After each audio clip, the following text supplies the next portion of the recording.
Okay. Welcome to the Knicks Film School post-game show presented by BetUS. I am joined by DJ Zulo. We just watched that game together along with Benji Ridholtz. Hi, DJ. How are you? Hey, been better. That was a rough one in a lot of ways, which we will talk about. Yes, it was. So I'm gonna say a few things, and then I want to make the most use of your time. So I'm gonna try not to go on for too long, but I'm just gonna say at the top, that is the most discouraging loss of the season for me, personally. We are going to talk about some of the reasons why this loss is probably some of the things that happened tonight are unique to the fact that they played a Hawks team that we've just been talking about it for 2.5 hours, but I'm going to let you elucidate it on it a little bit more. Is a uniquely bad matchup for this Knicks team on both ends of the floor, and in particular, a uniquely tough matchup for Jalen Brunson when the Knicks have the ball. And that's fair.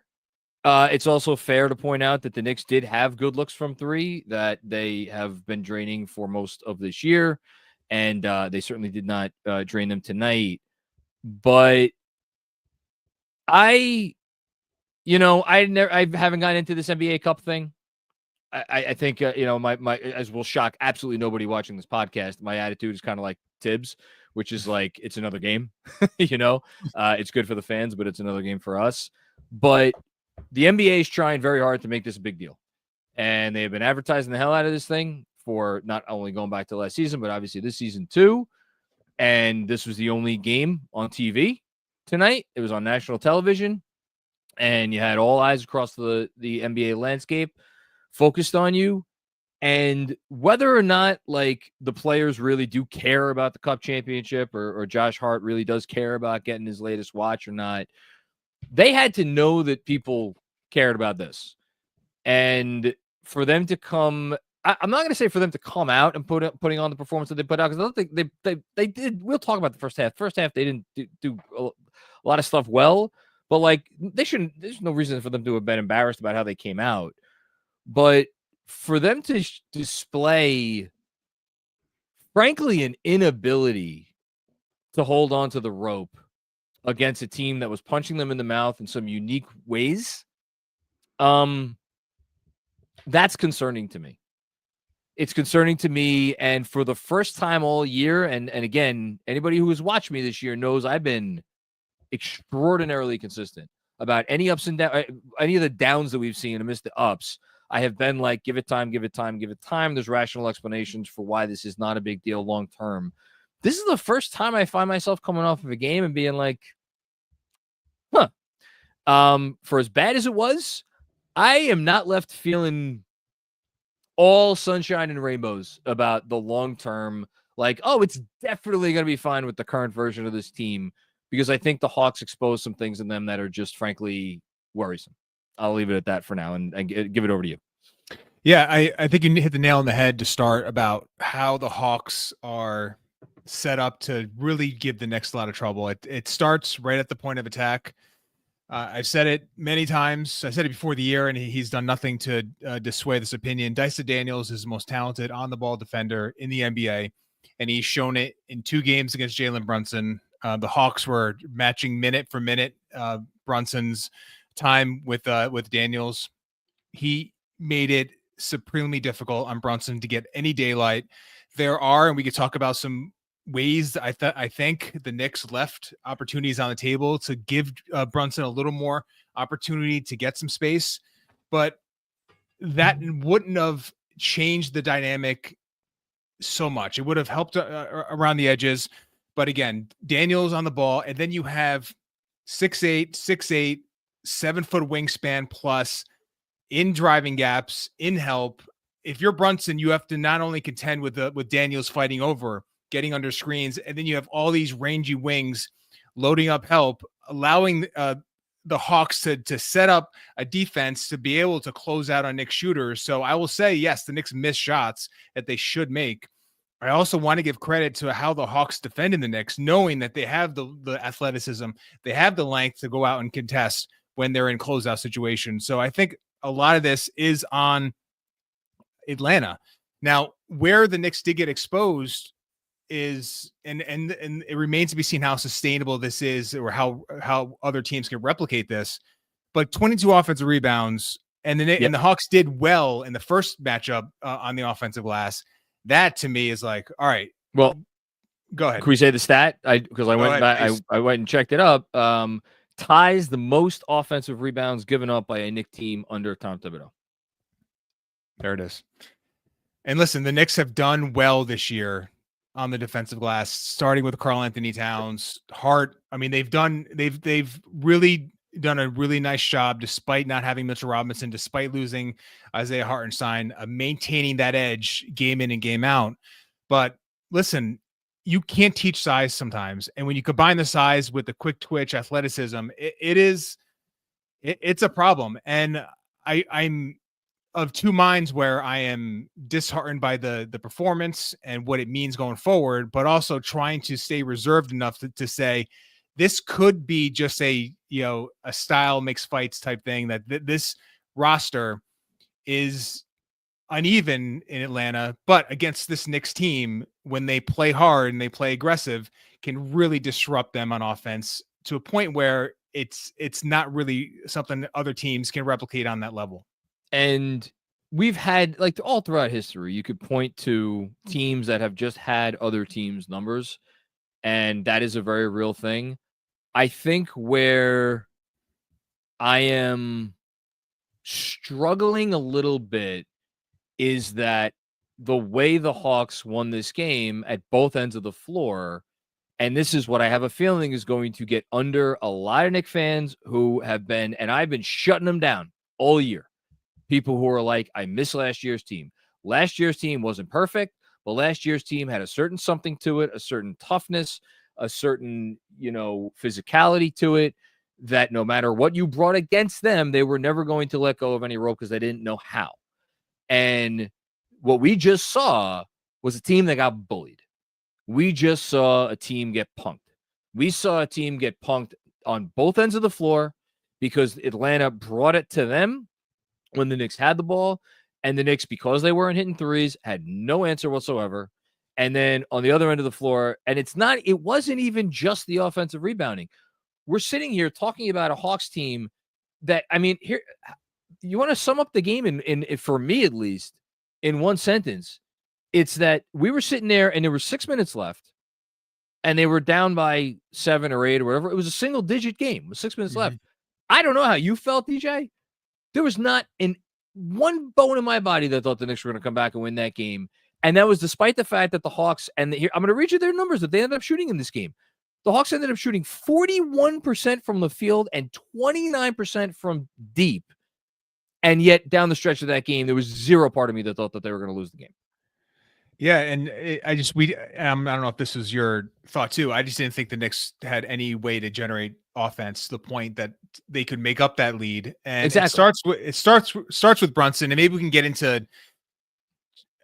Listen, he could have played better, but it felt like he needed more support on an X's and O's basis to allow him to generate more space. I thought coming into the game, and Benji, you and I talked about it before the game started. Get Trae Young into the action, because when you do that, you can crack the defense, and they're not gonna want to switch it. He's gonna try to hedge and do the same things that Brunson does when he's put in the action. He's not gonna want you. Knicks are not gonna have Brunson switch. Hawks are not gonna have Trae Young switch. That if he's hedging out, you can crack a defense and you can get them in rotation. They did it maybe a handful of times. You can count them on one hand. They did it once in the fourth quarter when the game was basically decided, and the Knicks got a layup out of it. So that to me is inexcusable. Like, I don't know how that wasn't the priority. And then the other idea of like, all right, how do you get Dyson Daniels off Brunson? One way you could do it is set the screen higher up the court. Yeah. Set screens on the outer third of the court instead of the middle, allowing Daniels to sort of manipulate his way over and around screens. To me, the Knicks screening and the Knicks options to get Trae Young into the action fell short of what it needed to be to give Brunson some daylight. He could have played better, but listen, he's going up against a 6'8" ball hawk who's as good as any player guarding the ball in the NBA. He needed more support. He needed more help. And there just isn't. And because Towns and, he only can do so much handling the ball at the top of the key, you're going to get some great drives. You're also going to get some turnovers and offensive fouls. They needed something else to happen. To me, that falls on the coach. And that, to me, was something I thought was going to be a no doubter. They're going to get Trae Young involved and try to allow that to distort the Hawks defense. And it just wasn't part of the game plan. And I don't really get why. And it's one thing, where we talked about this in the freaking playoff series 4.5 years ago, but that team was not this Knicks team. Like this, it should not be that hard to get Trae Young involved in actions in a meaningful way where he is put, at a disadvantage and the Knicks are able to exploit him. And yeah, I'm like really, really curious why we didn't see it. It's not like this coach doesn't matchup hunt. He does it he does it as much as any coach out there. So yeah. I don't know why that was. Yep. And, I don't know how many post-ups we got from Karl-Anthony Towns. I can't remember we got one off the top of my head.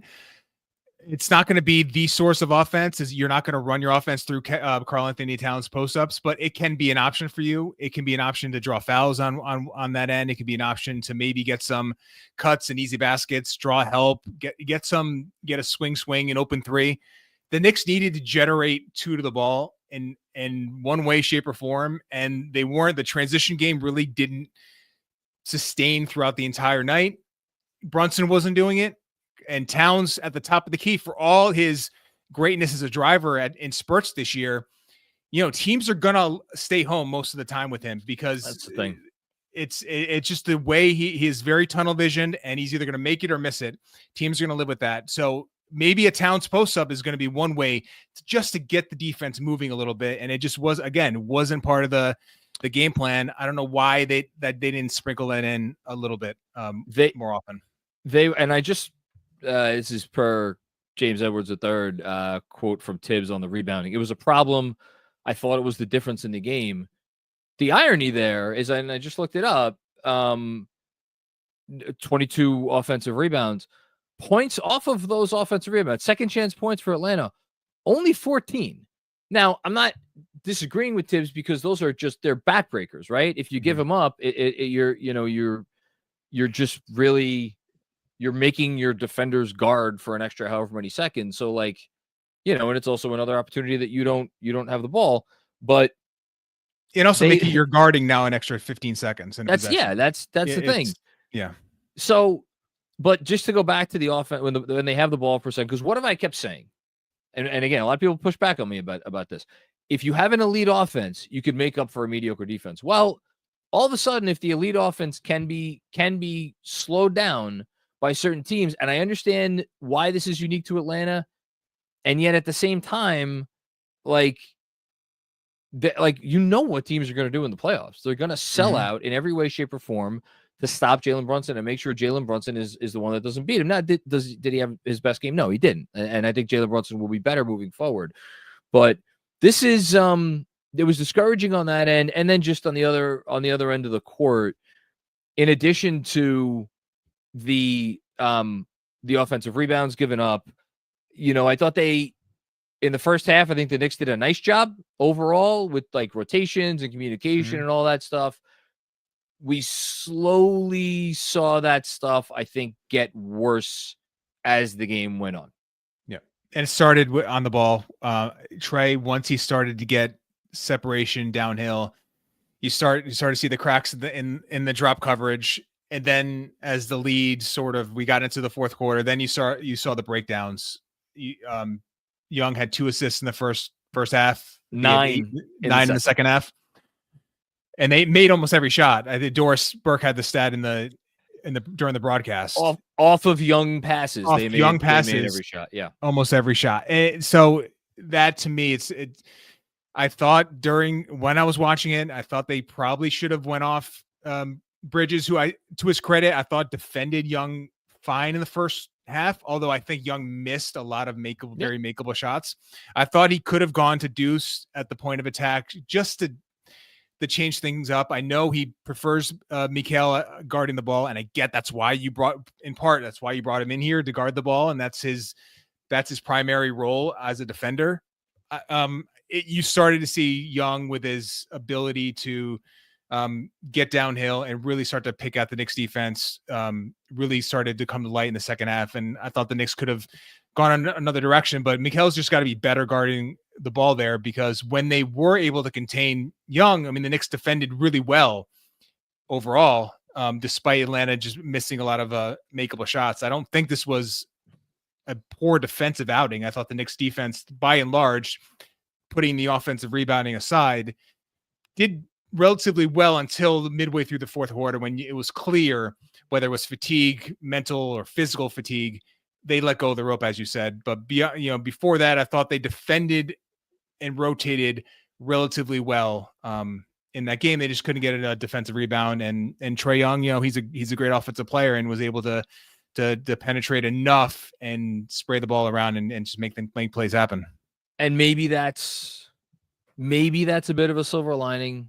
That, like, again, that's been obviously their biggest area of struggle throughout the year, and they did it okay for the majority of the game. And yet I look at the four players on their team who are I would say are their foremost threatening offensive players, although DeAndre Hunter certainly would probably like a word about that.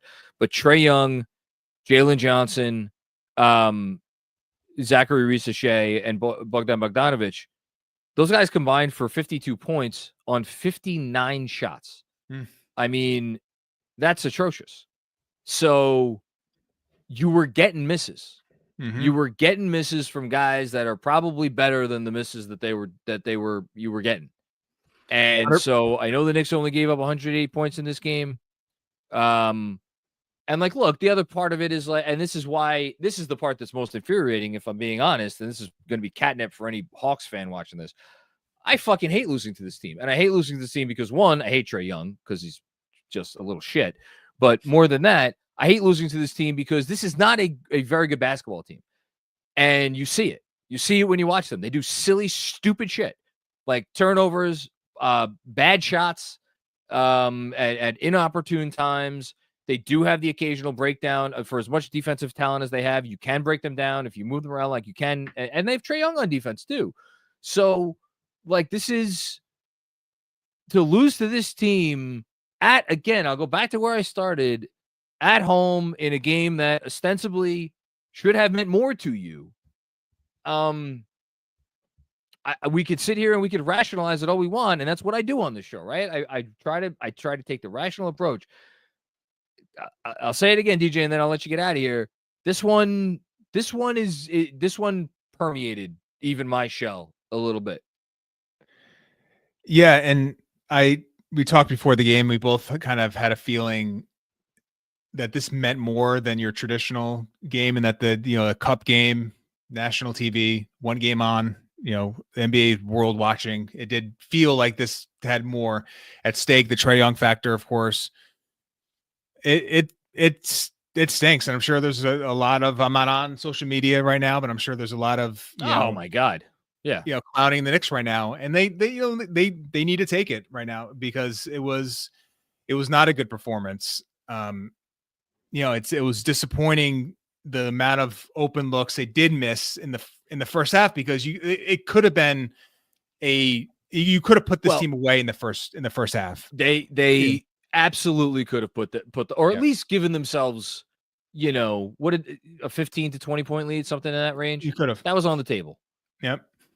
And now we're turnovers and missed free throws and offensive rebounds. Yeah. Yep. And OG Anunoby, he's going through it right now, shooting the ball. Yep. And that to me is a concern, because the above the break efficiency that was occurring, the sample size wasn't that great. It was 5 or 6 games where he was really lighting up from beyond the corners, and that has, over the last few, has gone away, and he might pick it right back up and shoot really well from from above the break this year, but it is something where I'm not like alarmed by it, but I'm concerned that the shooting that we saw in the 5 or 6 games previous might not be sustainable this year, because you just need that extra level of spacing to go along with his offense. But he didn't really have it tonight. I thought Josh Hart struggled in the first half, but he really came alive like towards the end of the second quarter and into the third. But Knicks leading scorer tonight. Did he really lead the Knicks? It was 21, 8, and 6. How about that? Yep. He's going through it defensively. Like, he is just not locked in on that end. Nobody played well. No one played well. And he's 6'4", and that showed up a little bit this evening. Doesn't usually show up. Like, he's able to win despite that, or win win rebounds despite that. He couldn't often tonight, but I do think this is my biggest takeaway, that this is an Atlanta issue. Now they may play them in the playoffs, which would be Andrew and I were talking about it. He's like, what this could be the 3-6. And I'm like, all right, that'll be a major concern. But I do want to make this, from my perspective, more of a, Atlanta just played really hard, and they do a lot of things on defense that can really disturb what the Knicks want to do on offense. So that's my biggest takeaway. But again, you're on national TV. You don't want to have a performance like this with the NBA world watching. But they'll come back and I'm sure play better. And it's going to start with Jalen Brunson. I'm sure is going to bounce back. He looked dejected in parts of that game, especially in the second half, like really odd turnovers and just poor shot attempts, really in his own head, which Daniels can do, but he'll turn it back around. Full of confidence in that. One thing I will not do, I will not question the character or the culture of this team. Like, I do think that they will bounce back, and I think they will figure things out. And I don't worry about that. But yeah, just discouraging. That's all. DJ, thank you. I kept you for longer than I promised. You're good. But I appreciate your commentary and analysis tonight, and I will, of course, catch you soon. All right. See you soon, buddy. All right. I got nothing else to say about this one. I'm happy to talk about. No, we're not ending the post game show yet, Andrew. Didn't know how done you were with the show tonight, John. Yeah, I'm just gonna leave. No, I'm gonna try really hard to honor anyone who's in their feelings about this one, because this was not fun. Yeah, it's very concerning, this one. Absolutely. Do you have a signature moment from this game, John? Oh, Jesus Christ. I guess I got to make one up. Shout out to autograph.com, or the Autograph app, I should say, which you could go download and use code KFS to get rewarded for your fandom. I guess, you know what it was? Here, he's going to get my 3-star player of the game, because he's the only guy who came in and did his fucking job. Jericho Sims, on a possession for the 2 minutes he was in the game, had a nice contest and a nice rebound with about 6.5 minutes left. Congratulations, Jericho Sims. You get the autograph signature moment of the game, my friend. The only Nick with a positive plus-minus tonight. I'll bet. Jericho Sims, +1 on the game. Yes. Back from the dead. Yeah. How the mighty have fallen and then risen again. Indeed. Lazarus. You know your Bible. That I do. You mentioned people in their feelings. I had, since I was producing tonight, I logged in the third quarter to see if anybody was reacting yet. Quiet night. There was no third quarter, fourth quarter super chats.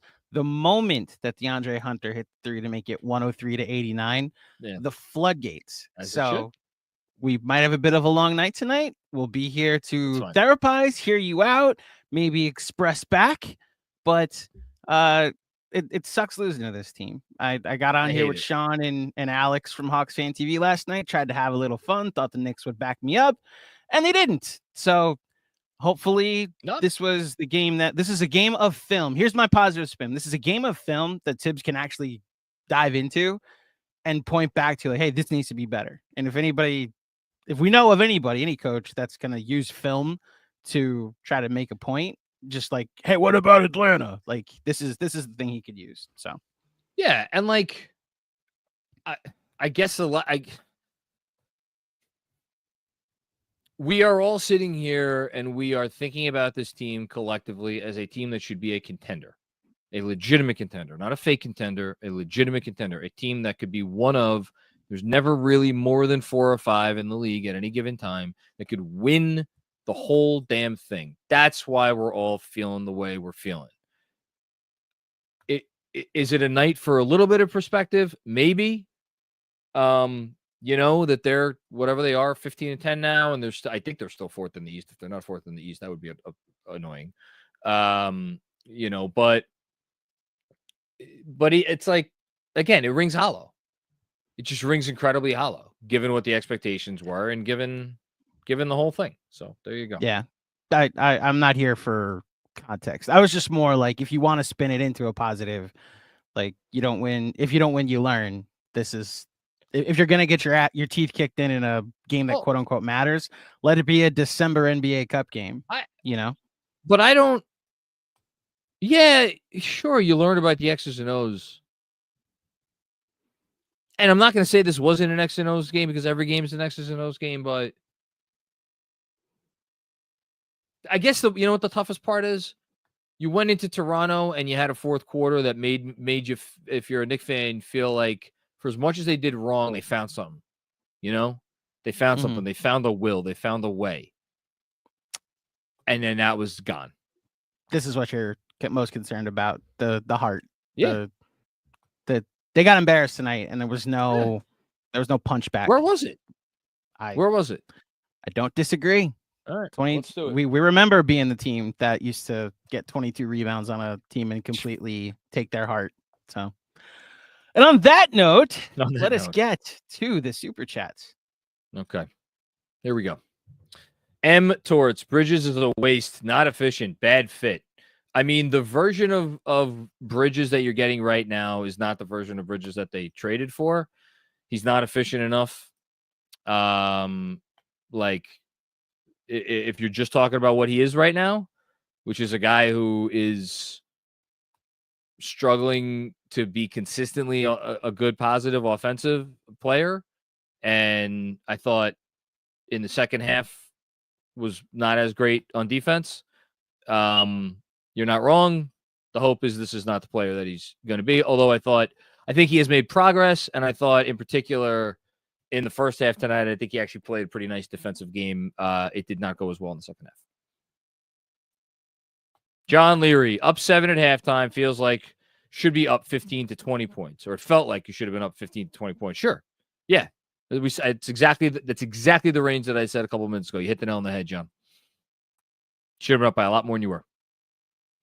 Dr. Harmon Parmar, Dyson shut down Jalen, while on the other end, we didn't attack Trey a single time. Games like these that make this past offseason feel like a mistake. It's tough to watch that second half and not have that thought creep into your mind. Now, for some people, that has been the thought at the forefront of their mind for the entire season. For other people like me, who are more trusting the time, trusting the process, trusting the cohesion that's going to come, it's more been something very much in the background that I haven't really entertained. You did not just. I think the question is, because at the very least you knocked down the walls of the house and rebuilt them. I think the question at this point that you have to wonder if you're a Knicks fan is, did they I'm not someone who's very familiar with building and how one builds houses, but did you disrupt the foundation? And I think that's the question that if you're a Knicks fan, you have to at least be asking yourself right now, did they disrupt the foundation?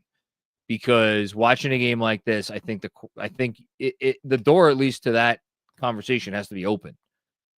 And then it's about, okay, well, if you disrupted the foundation, then you got to build it back. You got to get it back. It's going to be something new and different.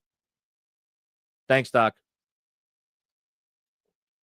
Hush Zoo, book is out on Brunson. Stop pump faking. Just shoot. I thought tonight was a night where, like, I think I noticed this more in the second half than the first. Didn't want to shoot threes.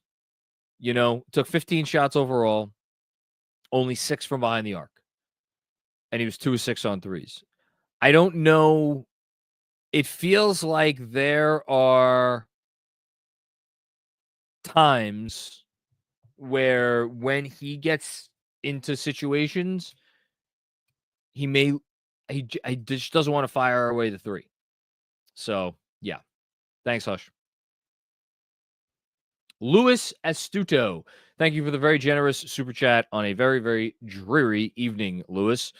Precious is such a puzzling player to me. Some games he looks so additive, and others his weaknesses seem glaring. Don't think we could survive on the boards with him at the 5, but him at the 4 clearly hurts the offense a ton. This is a bad Precious game. I haven't mentioned his name once, and that's probably because he did not really do much positive. Like, he is, I think puzzling is a good word for what kind of player he is.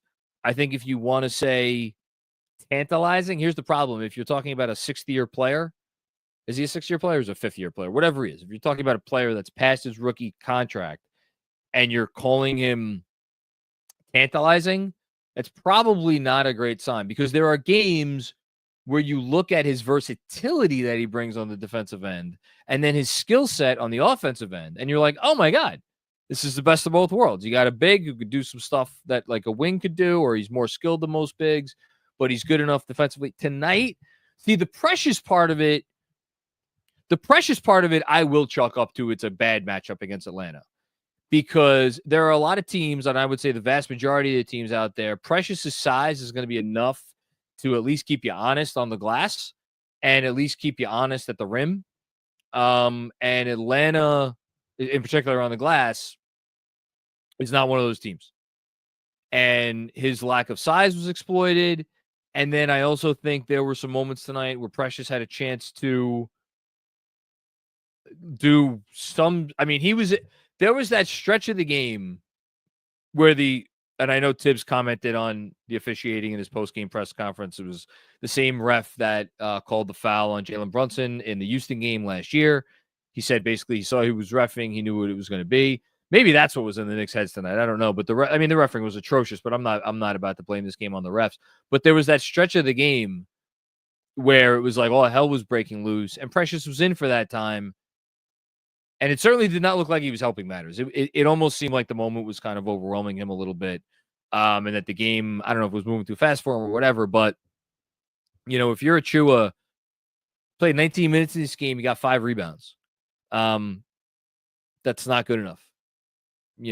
Scored 2 points, took 2 shots, like, just not good enough. Thanks, Lewis. Dom Cappuccini, I know you're bummed tonight, Dom. I am too. I get that we beat the pants off at Denver and Orlando. Again, Orlando, tough matchup with a tough game, tough team, all tough. I don't know that that's one we should be like the Denver game. 100% puff your chest out.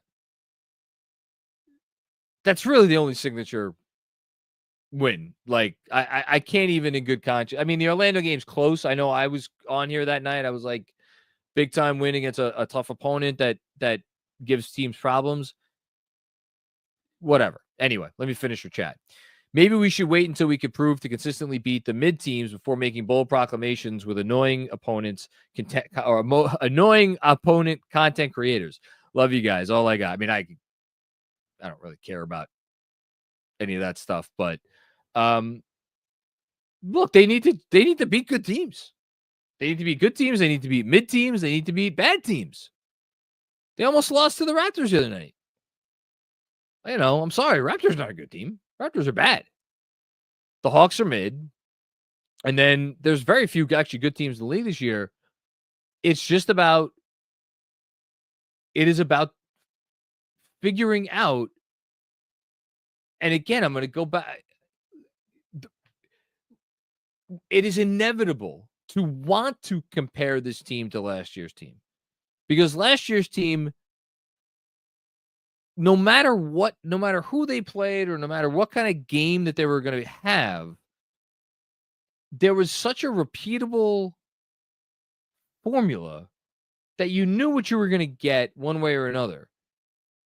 I think that's we're going to go out and we're going to score a lot of points every night. That's not a formula. It's a good thing that you could do that against most teams. And again, if they hit their shots tonight, like they're usually hitting, like we're talking about a team that probably puts up 110, 115, and then, probably a different result. But there has to be something they can tap into on the defensive end, where you and with on the boards, but on the defensive end, where you could say, all right, we're in this type of game tonight. All right, then we got to play this way and we got to win this way. And they don't have that right now. And it was very clear in the second half. That's what this game turned into. And they didn't have an answer. They didn't have a pivot. And that's discouraging. It's very discouraging. Thank you, Dom. Juanon, what's going on, Juanon? You're always level-headed as well, so I'm curious what you have to say. Kind of fitting we can't grab an offensive rebound on the day that we found out Mitch is out until at least January, late January. December 15th can't come soon enough. We need depth. Hashtag fire Tibbs. I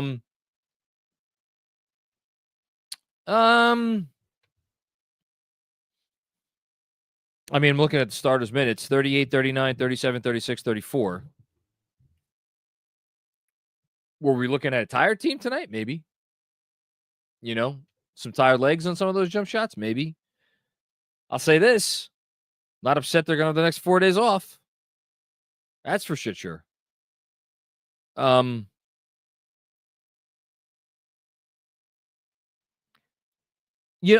don't disagree with you, Juanon. I agree they need depth. And I don't know what's going to happen with Mitch as far as I don't know what they're going to do there. I don't know, but I do know at the end of the day, this starting five needs to figure it out. I know there are people that are going to be like, no, you should change the starting five, or no, this starting five has to figure it out. And I think they've done a lot of really nice things this year. It is not, there are breakdowns that are happening on the defensive end a little bit too consistently. And even tonight, they didn't really have at any point what I felt like was a consistent answer. Here's the thing. The Hawks figured out the Knicks defense tonight. They figured it out. And they started getting what they wanted. Now they shot themselves in the foot a lot, which is why the Knicks probably stayed in the game. But they figured it out. They figured out the approach. They figured out what they had to do. I don't know that the Knicks starting five really figured out the Hawks defense tonight. So. But I still believe in the starting five. Thanks, Juno. Khalil D. What's going on, KD? Rebounding, and more rebounding. Yeah, and again, I do want to say they've been a very good to elite defensive rebounding team. I'll pull it up right now, and we're deep enough into the season that it's not. These are not. It's not like, oh, they've had they've played easy opponents or this that. No, they were. Hold on here.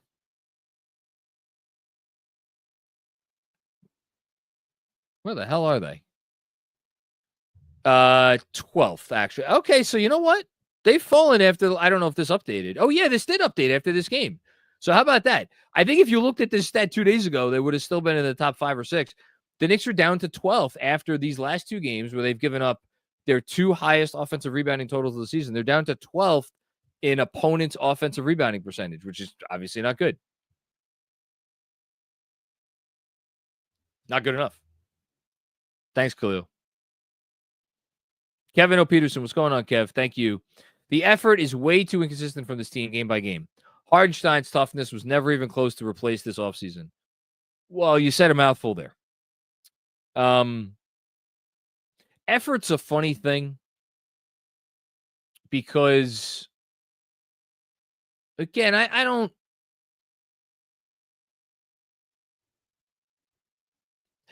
feel like this team goes out there and dogs it ever. Even tonight, I don't feel like they go out there and they dogged it. But other than at the very end where they let go of the rope. Last several minutes, they let go of the rope on some of those defensive possessions. 100%.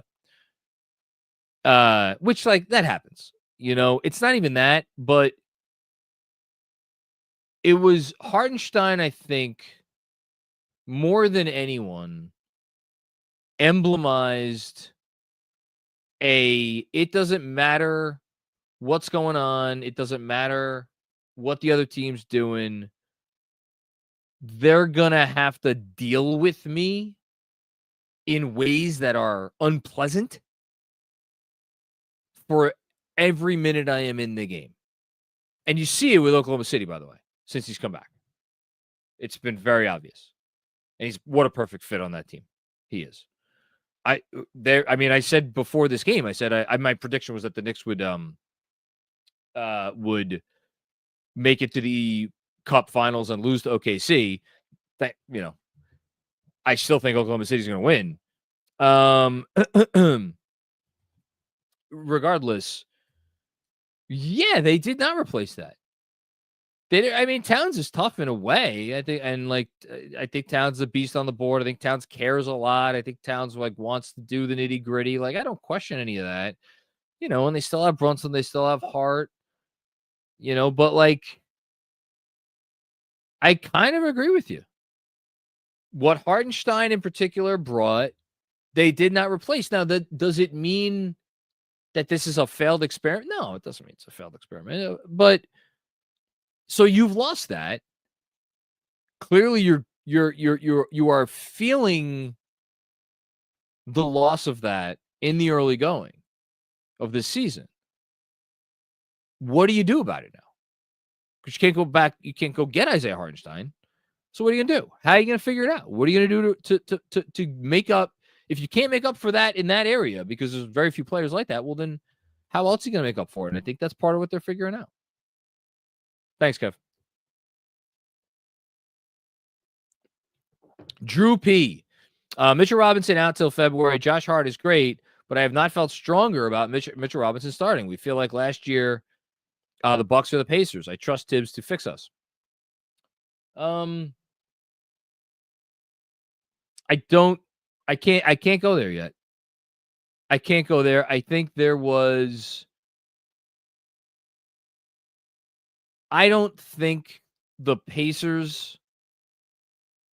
I mean, the Bucks are a weird team because the Bucks were an elite defense for a long time, and then they swapped out Drew Holiday for Dame Lillard, and I don't equate getting Karl Anthony Towns to getting Dame Lillard. Dame Lillard he's just such a walkover on defense. The Pacers, I think, are the more interesting comp because I get it. I don't think the Pacers had the personnel last year, have the personnel this year to really make you feel it. I think the Knicks have that personnel. I think they have enough here in-house without Mitchell Robinson. I'm going to die on that hill, obviously. Without Mitchell Robinson, where I think that they could do enough with the starting five to make team. And you know what, by the way? We saw it in the first half tonight. Now, were the Hawks a great team? No, the Hawks aren't a great team, but I think we saw them do enough in the first half tonight. I was really impressed with the Knicks defense in the first half tonight. I thought it was good. It's the second half where they started to get picked apart a little bit, and even then, it was more not finishing possessions. It was not finishing possessions. And I should have said at the top of the show when I said they only got 14 rebounds off or 14 second chance points off of their 22 offensive rebounds. In the first half, they did not get, and shout out to Jason, who pointed this out at halftime on the Knicks Film School Substack halftime show. They didn't get any second chance points off of their offensive rebounds in the first half. So all 14 of those came in the second half. So, like, they just couldn't end possessions. They couldn't end defensive possessions. That was the biggest issue in the second half, at least. I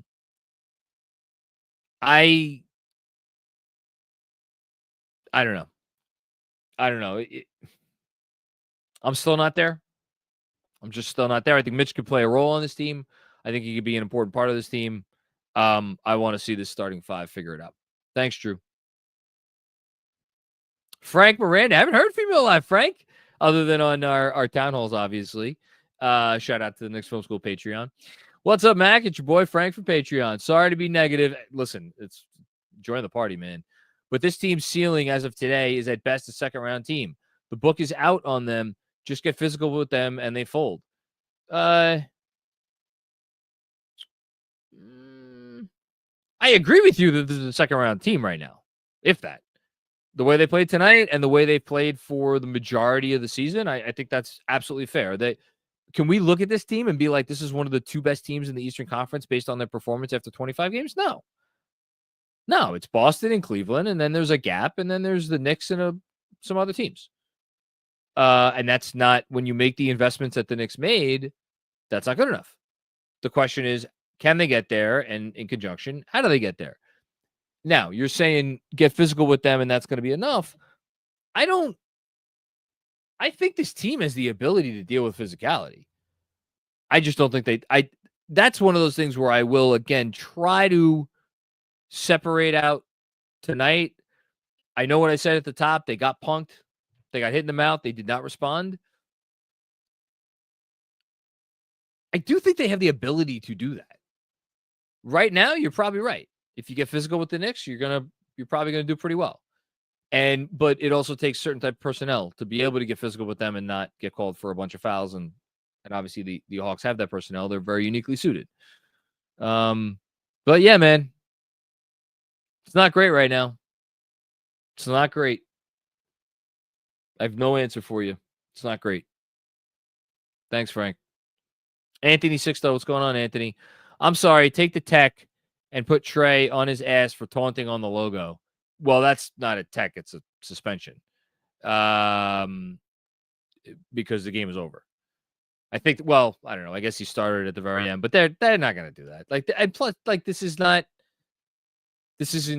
your dad's or even your granddad's NBA. Like, these guys are all friends, you know, like maybe not all of them. Like, there are a few things, but like these guys all roll in the same circles. And like, they're not gonna do that. They're just not. I mean, I personally don't really care. Thanks, Anthony. Robert Cross, we got a bunch from Robert, and then we are gonna go hear a word from our friends at BetUS. Tonight's loss was embarrassing, Robert Cross says. Robert W. Cross. Yeah, it was. I agree. Crushed on the board, shredded on pick and roll defense. Can't be at the point of attack and rim protection. Starting lineup needs a change. I've seen enough. All right, well, I haven't. So we're in disagreement, Robert. I don't think the starting lineup should change. I think that would be extraordinarily reactionary to. I mean, I'm not even going to say it would be extraordinarily reactionary to one game. I'm not saying it's just one game, but the starting five is outscoring teams by, I'm looking at it right now, cleaning the glass, 8.5 points per 100 possessions. You know, tonight, I'll pull it up tonight. I'm assuming the starting five got outscored tonight, but I'll pull it up just for shits and giggles. The starting lineup tonight was outscored by 11 points in almost 24 minutes. So, yeah, they were bad tonight. And they were bad on both ends. They 104.2 offensive rating, 122 defensive rating. Now, I think a lot of guys that have been hitting shots didn't hit shots tonight. So, that's part of it. But no, I'm not changing the starting five yet. Robert W. Cross, 22 offensive rebounds. Beyond pissed off. Have a good night. It's your boy John. Right, so Robert's not happy. I think, is that it from Robert? No, what gave it away that he's not happy, by the way? I just guess. Another one, first time, long time, it's your boy John. Subpar point of attack defense coupled with subpar rim protection is a structural flaw. OG defensive stalwart being asked to do too much. Again, I don't think it's as simple as that. I think a lot of it has to do with the communication, and I think a lot of it tonight at least had to do with ending possessions, cleaning up possessions. If you just to again go back to it, I wish I could get like the starting five's defensive rating on like all of the possessions where they did not give up an offensive rebound. That would be interesting to me to find that out, but it's whatever. It is what it is.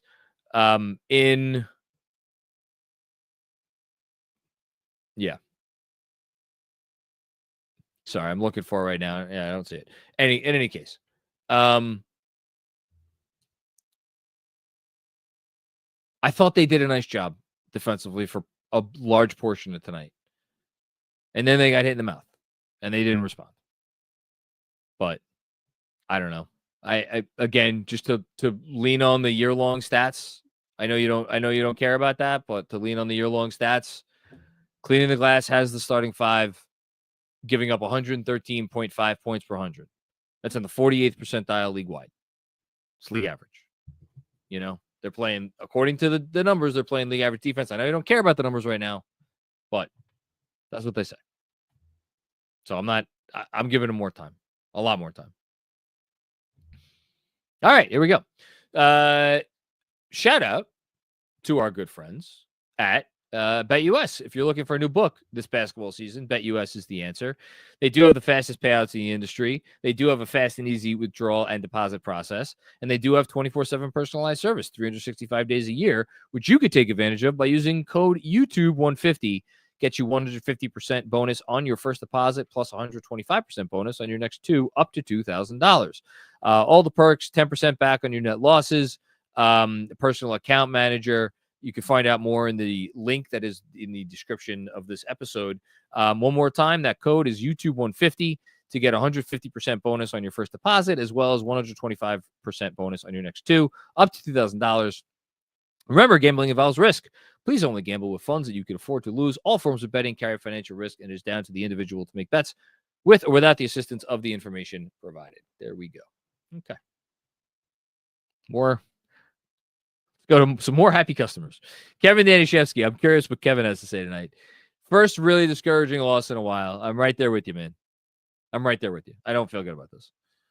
Part of the rebounding advantage is because Hart is just not himself right now. Bad matchup, nevertheless. Rare stinker from Cat. The Cat game, so it's an interesting Cat game because I actually thought, again, I've said it a few times now, I thought Cat, and you said it, I think, at halftime. I think Cat's defense was, in the first half, I thought Cat's defense was good. I think offensively is where he had the issue. He was 7 of 15 from the field. He scored 19 points, but he actually fouled out of this game. I didn't even catch what his sixth foul was. But 4 turnovers, 5 assists, 4 turnovers. So a couple of silly fouls. Did not love his offensive process. And the defense got a lot worse in the second half. It was a rough game for Towns, I think, when all was said and done. And yet, at the same time, I'm sitting here. I was serious, by the way. Jericho Sims is going to be my 3-star player of the game. I have no earthly clue who to put as my 2-star, let alone my 1-star player. Or 1-star, let alone 2-star. Because I didn't think anybody else played well. Truly. So, I don't know. I don't know what to do. Thanks, Kev. Sergio Esquivel. It's a good thing they lost. If this doesn't shake things up, nothing will. I mean,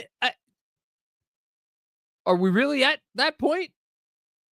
Like, I don't know. I promised myself I wouldn't get mad. at anybody tonight. By net rating, this has been, I'm pretty sure before tonight, this was the best team in the league by net rating over the last 15 games. I mean, I'll look it up, or last 14 or 15, whatever it is. I'm just going to look up last 15 games for the Knicks. Hold on. That's generally a pretty good sample size. Yeah, they're 10-5, 7th in net rating over the last 15. If you just look at the whole season, they're still 6th in net rating, believe it or not, plus 6.5. So like, I don't know that. I agree it was a wake-up call of sorts. Like, man, we can't let that happen in our building.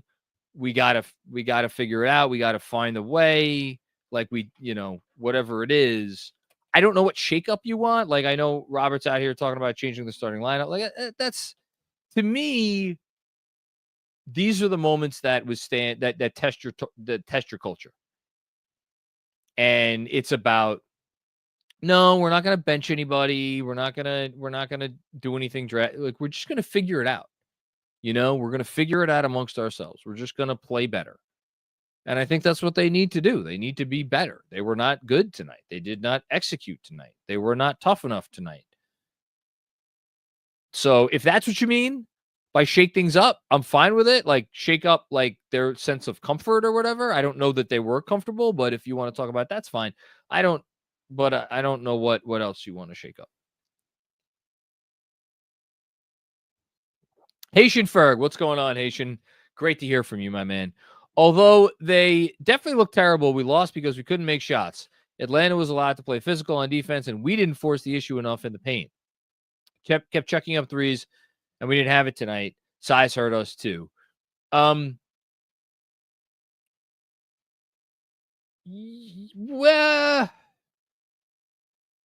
look, yes. Did they miss shots? Yes. Were some of the shots that they missed good looks? I thought, especially in the beginning of the third quarter.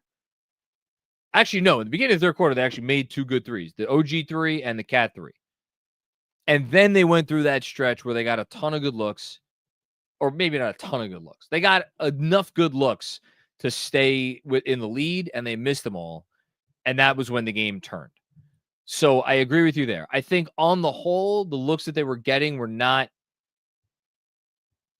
looks that you loved, or certainly not as good as some of the looks that they've been getting throughout the year. Could they have forced the issue more down low? Yeah, but you brought it up here, the end of your comment. Their size hurt us too. So if you're going to force the issue inside, and like, Cat tried a few times, and like they tried, they were inside. I didn't think they were doing a great job anywhere in terms of just converting and making shots. That was the issue. So it was not good enough tonight, but yeah, there's a lot of reasons they lost. Thanks, Haitian. Appreciate you as always. Haitian with another one. Should be 20-5. 2 losses to Atlanta, Chicago, Detroit, and Utah. Easy for you to say, and I don't mean that to come off as glib as it does. I think the loss to Atlanta should have been a win. I think the loss to Chicago should have been a win. The Detroit game, you just got beat. And because you didn't come out the right way, but like, whatever. They didn't come out the right way against Detroit. The Utah game, the Jazz shot 50-some-odd% from 3, and the Knicks just, again, they just didn't play well enough. But like that's the thing. Should be 20-5 in what sense? Like, a team with this talent should be 20-5? Yes, a team with this talent should be 20-5. If they did not have a lot of the issues that we keep talking about on these post-game shows, they would be 20-5. In terms of like they gave away games, I feel like in terms of what they really like should be based on their play. You talk about a ball here, a bounce here, a bounce there. I'd probably go more like 17 and whatever that is, 17 and 8. But whatever, this is semantics. A team of this talent should be better than they are. and they are not better. So the question is, why? And if whatever your answer is to why, is that something that will change on its own, or is there something that needs to happen to change it? And I think that's, my guess is I'm sure that there is a good deal of internal patience within the organization amongst the coaching staff and amongst the front office, but I would imagine there's some of that wondering going on right now, Thanks, Haitian. Deadwords 604. What's going on, Deadwords? How are you, man? I don't even know what to say after that. Just an embarrassing display out there. Yeah. Painful. It's the only word for it. Dan Hidalgo, what's going on, Dan? Confusing team, never know what you're going to get. And that's those teams don't win. Dan, those teams don't win. Consistency wins. And I think that's why, and again, I know, here, you can put up Dan's next comment. Get well soon, Mitch. I think that's why so many people had so much faith in last year's team, even after the injuries, until it got to the point of just no return when they just didn't have enough bodies against Indiana, where there was a consistency. There was a consistency about that team. Did you feel like they were going to beat Boston? No. Or at least I never did. But there was a consistency about that team. That consistency is not there with this team. Offensively, it's there for the most part. But,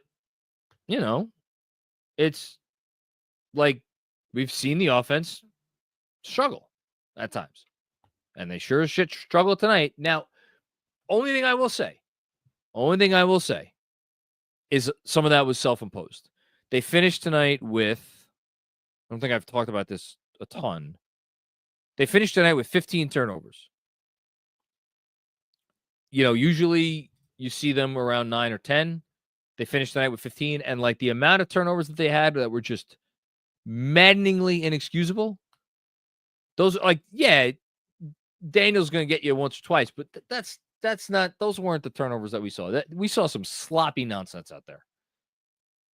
Hold on. Andrew sees 12 turnovers. Am I reading the wrong team? I have it as 15, Andrew. I have it at 15 on ESPN.com. So, I don't know. On the team stats page. That's what I'm looking at. And I have the Hawks is scoring 18 off of those 15. So I'm just on the box score, and it just has so there's like 3 team turnovers in there that don't count toward them. Okay. Yeah. So that's so I do think that there was some shooting in the foot going on for sure. Thanks, Dan. Sanctum Axis 2. These guys play like a first round exit. I mean, tonight they, barely played like that. Playoff intensity looks like it will eat them up. It's not fun watching zero defense. Reads as no effort. Sorry to be negative, but damn, hashtag 53 1, please. Hashtag 53 sins. They got 57 games until they get to the playoffs. I don't question that when they get to the playoffs, like you're going to see a level of intensity that is consistently there that we have not seen. I think that's going to be there. I'm not worried about that. I also, I have to tell, I do have to push back on the zero defense. They play defense tonight. They played defense pretty well in the first half. Like at least pretty well. You could argue it was better than that. And defensive rebounding is part of defense. So if you don't want to give them any credit for what they did defensively tonight, just because they could not finish off the possession by getting the defensive rebound, I guess I won't argue with you there. But for at least on defense, I am still in the stage of I will take any positives. And so for them to have the number of possessions, again, much more in the first half and the second half, where they did the job, they did what they needed to do. against Atlanta's offense. I was encouraged by that. And the last part of it, the no effort thing, again, I get where you're coming from. I don't think they're out there not trying. I get it reads like that. I don't think they're out there not trying. I mean, again, you're talking about low bars here. Very low bars. Frank Miranda with another one. What's up, Mac? It's your boy Frank from Patreon. If we need to sacrifice whatever is left in our asset cachet to bring in another perimeter defender that makes the Bridges decision look pretty egregious. Oh, I don't think, like, what are you going to do? What are you going to do? Brunson and Towns are like in the lineup, you know, like if there's a like they're not benching Bridges. Obviously OG is OG. If there's a perimeter player out there on the trade market that is, and he has not been good defensively this year, at least by his standards, and maybe just by any standards. Josh Hart, if that does all the stuff that Josh Hart does, and that like could give you some shit. Like I don't think the saving grace for this team is out there on the trade market. I think they need to figure that out themselves, and they also don't have much left to trade. So, thanks, Frank. Kevin O. Peterson with another one. This may sound harsh, but if I were Leon, I'd operate under the belief that Mitch won't play this season and really not factor his return into a potential moves. I mean, I've been operating under the assumption since before the year started that Mitchell Robinson has played his last game for the Knicks. That's me.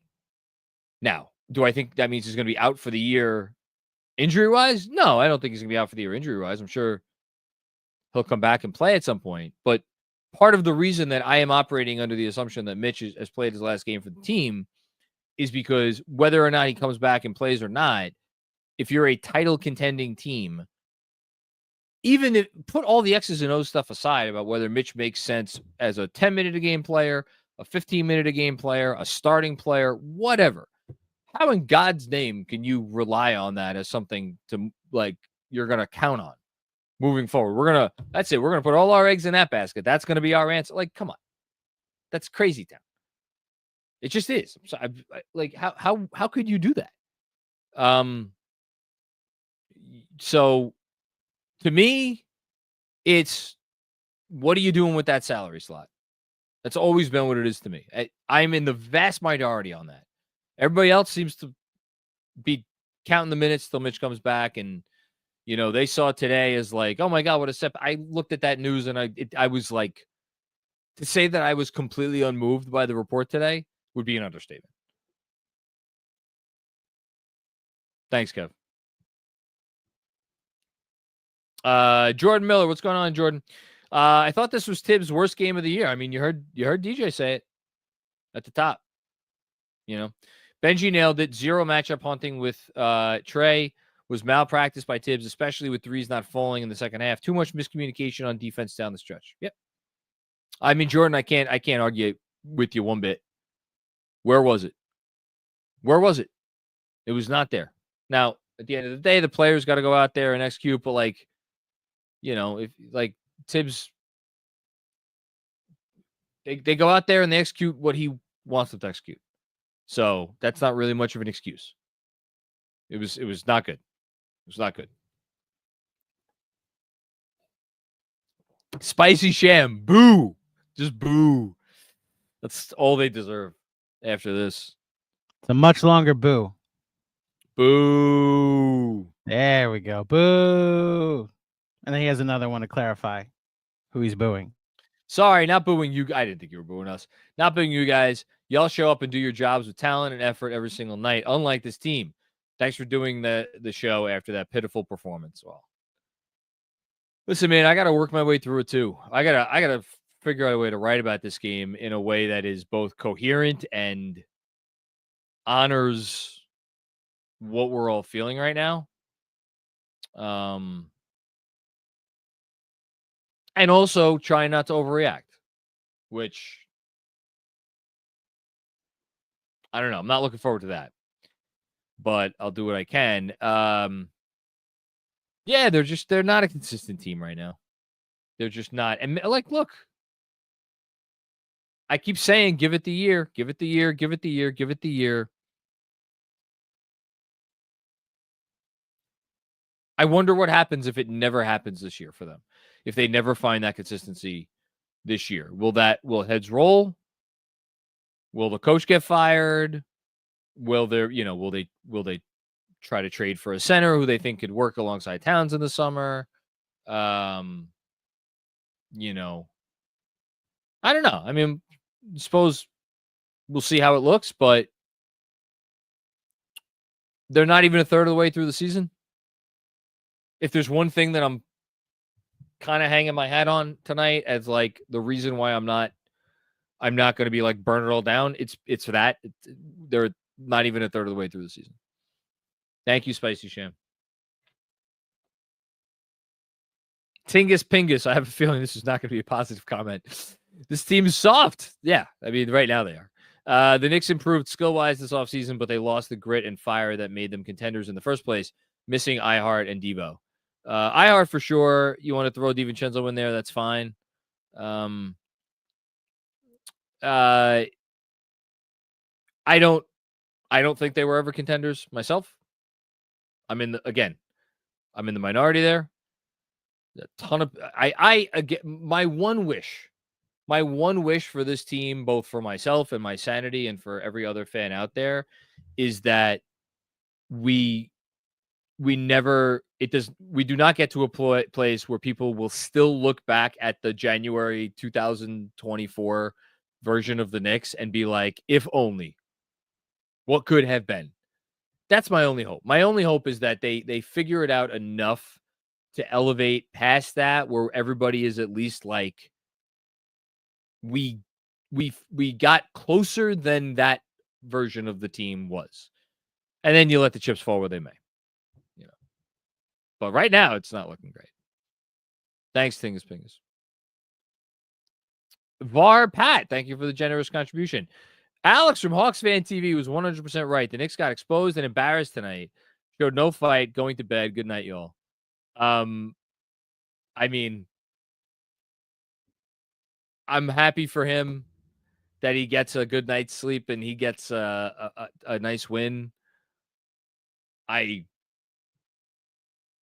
am happy I'm not a Hawks fan, and I'm happy I don't have to root for Trae Young, who is, to me, I wax poetic about players on other teams.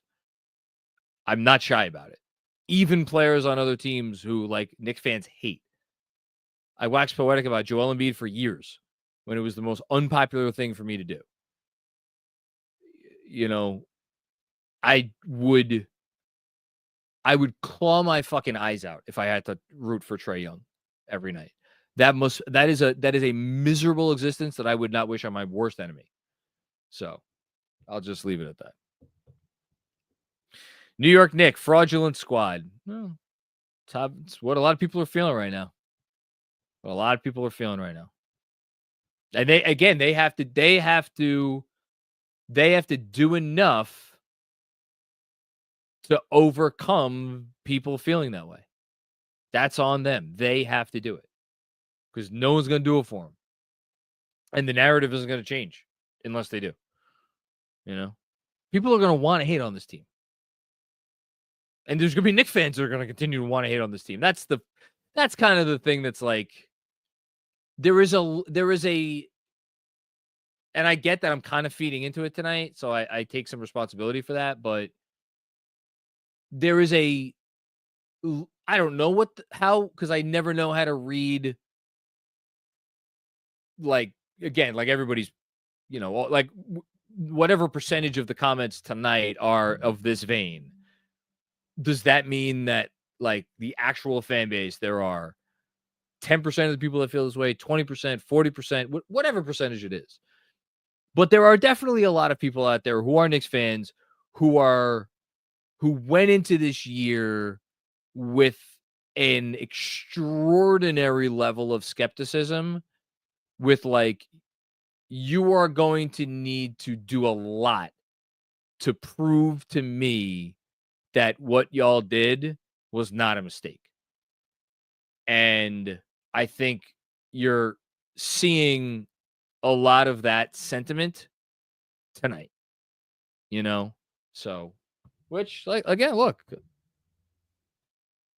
comes with the territory. Thanks, New York Nick. Ja, what's going on, Ja? So focused. Can't put into words how upset I am. I'm sure you'll try, though. Free throws, lack of focus, communication on defense. How many times are these things going to be a problem? Awful. Well, I mean, they're a problem at the very least 25 games into an 82-game season. I think the question now has to be, are they going to be a problem 35 games into it? Are they going to be a problem 40 games into it? Are they going to be a problem after the all? Like, when are they going to stop being a problem, or is something going to need to happen? Whether it be a lineup adjustment or a major rotation adjustment or a trade or whatever, Thanks, Joe. Joshua Shillman, what's going on? Or Joshua Shillman. Giving up 22 offensive boards when you're having a clunker is brutal. Yeah. Yes. Correct. I say we need Mitch back, but I have no idea where he fits. Can't play with Cat.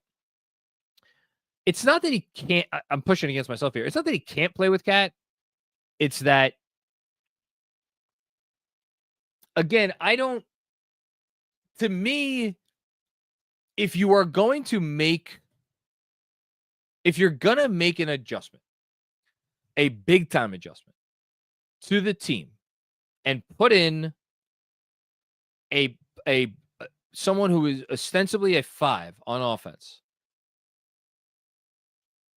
that needs to be there needs to be such a payoff defensively, where, to the point that Minnesota went and got quite literally the most decorated defensive player of his generation. And yet, because he is still in the mold of a traditional 5-man, even though he is the best that we have seen in that mold in the last 15 years, I don't know. Maybe more. I don't know. I legitimately, since what? Since Hakeem? I'm legitimately asking. I don't know. And yet, even that, because of the way the NBA is played today, and because switching is just the thing that it becomes kind of necessary to some extent, unless you're going to figure out a way around it. Like, people were even that kind of got exposed. Not as much as people make it out to be, but even that got exposed. So it's almost like you got to get someone that is like even more foolproof than that, like a Bam Adebayo level defender or an Anthony Davis level defender. And like, those guys don't exist because they're Anthony Davis and Bam Adebayo. Those guys are not attainable. But then that's only one part of the conversation. And then when you flip it to the other side of the conversation, where it's like, okay, how much can that player do on the offensive end to at least mitigate some of what you are losing by playing Cat at the 5? Can they shoot threes? These are like level 3 questions. Can they shoot threes? Can they, are they a gifted passer? In every sense of the word, like a Cat level passer or something close to a Cat level passer. Can they make a mid-ranger? And then you get to like the level 2 questions where it's like, okay, can they at least operate on the short roll? And then you get down to like the level 1 questions, which are like, can they cleanly catch a pass in traffic? Can they convert reliably at the rim?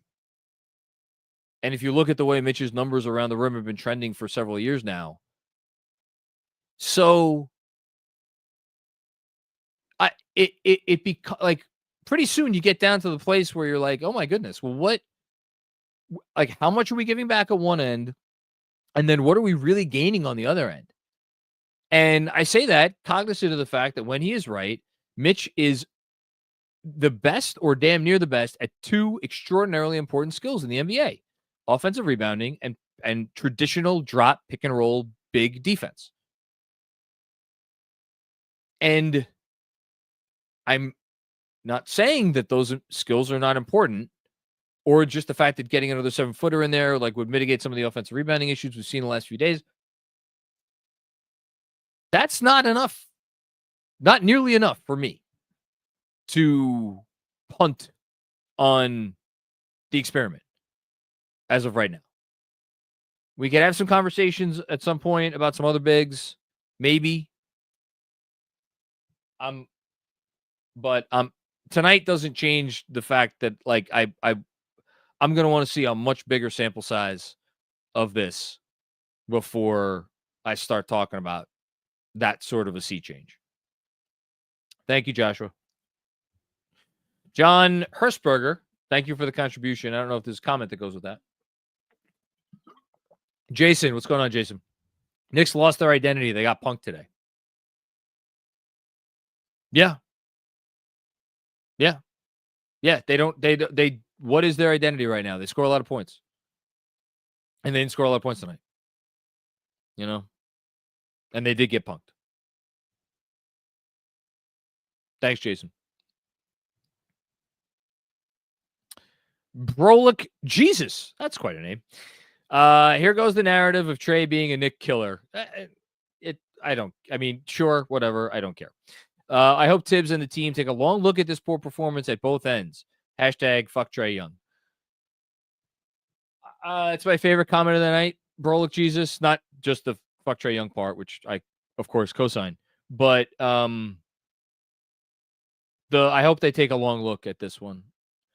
And I hope they're just not saying, bad matchup. We missed threes we usually make. I hope this is something of a come to Jesus moment. I really do.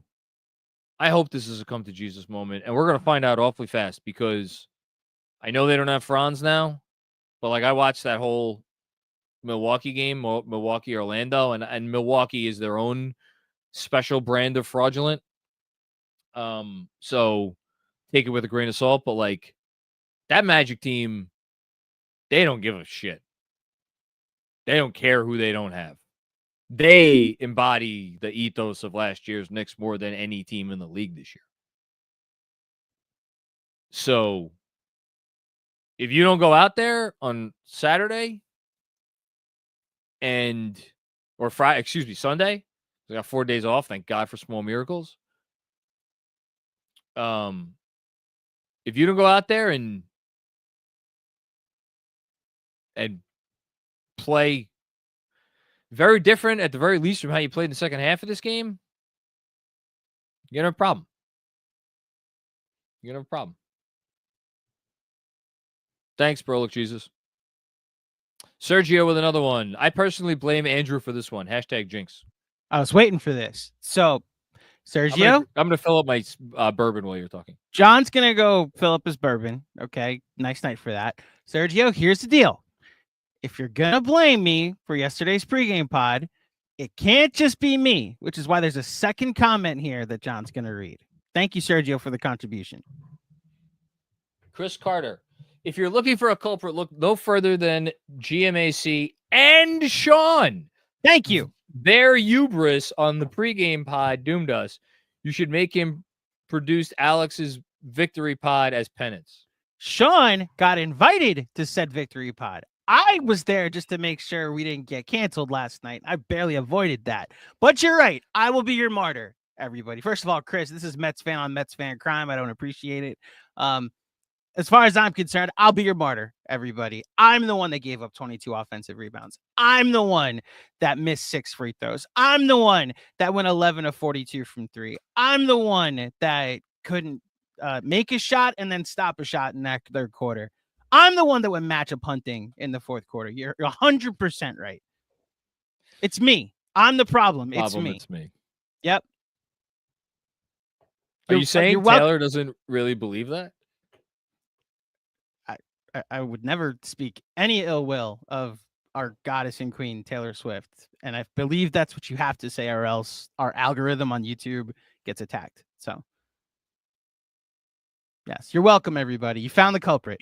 It's me, okay? Not any of the players on the court that played the actual game and have embarrassed us tonight. It's me. I apologize. Believe me, it'll never happen again. Would you like to talk about the out-of-town scoreboard, Jonathan? The next time that I talk shit about an opponent before a game will be the first time. So I don't get any of this. I even channeled your inner spirit last night. I was like, just to respect the opponent a bit, go full Macri. And then I read off some Dyson Daniels and Jalen Johnson stats. And then Sean returned to being a wrestling heel. The other reason why I would drink bleach if I was a Hawks fan is the outline is there for this team to be a real team. A real team. They have the lead ball handler who is as good a passer and scorer combined as there is amongst any guard in the NBA. And now they have a guy who's better than him because he does it on both ends. And he is an incredible individual scorer. And he's got a great feel for the game. Like that. I mean, I don't know how many all-star teams Jalen Johnson is going to make, but it's going to be in the double digits, or maybe not. No, sorry, not double. It's going to be multiple. He will make multiple all-star games. Yes. I don't know if the first one's coming this year. Maybe it is. So it's like you got that part banged out. You got a roster around those guys that supports them. And I think Quinn Snyder's a really good coach. Everything is there. And yet you watch them literally every game, including this one that they just beat the Knicks. And there are stretches where you're like, what the fuck are you doing? Yeah. And this is baked into this Hawks team's DNA. And it has been for years. And the reasonable conclusion that you could draw, I'm not saying I am drawing this conclusion, but that one could draw, and this goes back to my first point about why I would claw my eyes out if I was a Hawks fan, is maybe there's a common denominator. The one piece that has been there the whole time and who, like, questions have been asked about, can you really win with this guy? Almost since the day he was drafted. So, again, but like they should be much better than they are, but they could do everything. They could do everything they need to do on offense, and they could do everything they need to do on defense, and yet they came into tonight and they were 21st in the league in net rating. Why? Doesn't make sense. Anyway, I'm sorry. Your wife commented in the chat, damn straight, all hail Queen Taylor. There it is. Shout out to my wife who wrapped a whole bunch of Christmas presents while we were towards the end of the game, and then while we were doing the show. And she also, for any parents out there who have small young children and the elves come visit you during Christmas time, shout out also to her for making sure that the elves did what they need to do. I'll just leave that at that. Out of Town Scoreboard presented by T Squared Social. Shout out to T Squared Social. Go to tsquaredsocial.com for information on everything they have going on, and also just visit T Squared Social on 42nd Street, right down the block from Grand Central Station. Boy, I hope they win some games over the next 9 days because we would like some people to show up and be excited for our next watch party, which is December 21st. It's a holiday-themed watch party.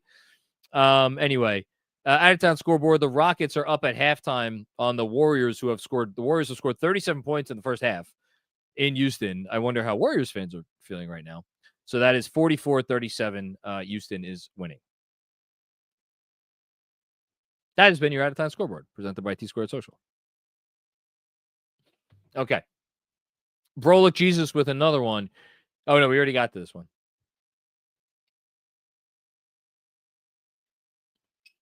Mecky. What's going on, Mecky? That's good. We'll win that game more times than not. I need this. I've used this analogy before. I needed this comment like a drink of water in the freaking desert. We had open shots, but they didn't fall. That led to a lot of transition buckets for Atlanta, or at least put us in rotation. First loss after winning the first quarter. You're damn straight it was the first loss after winning the first quarter. How about that? And maybe that's why this game has such a different feel to it than some of the other games that they've just come out flat. They kind of lulled us all into this, a little bit of a sense of security and especially early on, I mean, the way they came out and looking like there were moments in that first quarter where you were like, oh man, this could be an easy win, because the defense looked good and the offense looked good or looked good enough. And then it just went downhill from there. Again, in fairness, I can't just make this about missed shots. The Hawks did some real things to put some real pressure on the Knicks offense tonight, and the Knicks offense did not respond. I think the way that it looked and felt in the second half is what has left the vitriol in the water supply. Was it as bad as you would think it was just hearing reading the super chats tonight? It probably was not that bad. And yet I'm not throwing the first stone because I came out and I was just as pissed off, and I still am pretty pissed off. So. Thanks, Mickey. Jeff Johnson, what's going on, Jeff? The Knicks need to use Cat more on the block when struggling to get a basket. Benji and DJ both talked about. They asked openly how many post-ups was as. Oh, this is our Jeff. Oh, I'm sorry. Shout out to Jeff, host of our Casual Friday. Yes, I know, Andrew. Thank you. Check out Casual Friday every Friday. I am gonna hold off on my next appearance on Casual Fridays until the Knicks start playing some better basketball. Anyway, they went ice cold from 3 and they didn't adjust. Yeah, Benji and DJ talked about it. How many post-ups did he get tonight? Like, the whole thing about having the most versatile big man in the league is to use that versatility all the time, not just when it's convenient or when you want to or when it's comfortable. Using that versatility when it is uncomfortable, that's when it's going to pay off. And we haven't seen him post up a lot as the year has gone on. Interestingly enough, trying to think the Miami game, right? How many times did he post up on the Miami game? Felt like a lot, Felt like a couple other games too, where they switched the small onto him and they're like, oh, you're going to switch small onto me? Fine. Here's what I'm going to do. They didn't do that at all tonight. And maybe it's because they weren't really switching smalls onto him. They were just and because they bring so much freaking size. That's the only thing. With the amount of size they have and the amount of size that they could offer and help, maybe again, this falls a little bit under it's the matchup. But no, I don't disagree with you, Jeff. Thank you. And check out Casual Fridays, everybody. Javier Montalvo. No. This is on Tibbs. No picks. No drives, no guts. DJ, 100% correct. Inexcusable. How many wing picks? Post-ups, higher picks, just the same shit. Okay, so we got someone who's not a fan of how the coach did tonight. Yeah, I mean, it falls on everybody. You lose in that kind of fashion, it falls on everybody, including the coach. Hush Zoo. If we're never going to use McCall as a secondary creator, the trade is such a dud. Defense aside, watching Trey chill on him all game was a throwback to Reggie Bullock, of course. Yeah. I mean, they did not exploit Trey, and Bridges, I'll look up his stat line again right now. Not that anybody had an impressive stat line tonight because they didn't. McCall shot 1 of 5 from 3, took 12 shots inside the arc, and he was 8 of 12 from inside the arc. So, the numbers say 8 of 12 inside the arc. That's good. I mean, that's good. Interestingly enough, he was also a minus 17, McCall Bridges, in 38 minutes. So when McCall Bridges sat, they outscored the Hawks by 9 points in the 10 minutes Bridges sat. That's an interesting stat. That's an interesting stat tonight. Thanks, Hush. Chris L. What's going on, Chris?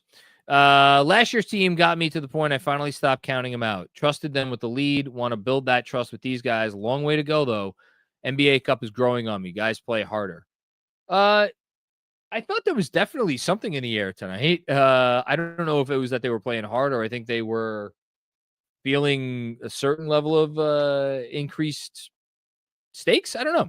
But the basketball that we saw for a stretch there in the second half was like not something you'd normally see in an NBA game, for better or probably for worse. We don't have the trust with this year's team yet. There is a long way to go. There's a long way to go. I mean, look at how people are talking about this team. Like the way that Knicks fans are talking about this team tonight, you'd think that people are like done with them, or want to be done with them. So you talk about building up trust. Long way to go. Long way to go. Thanks, Chris.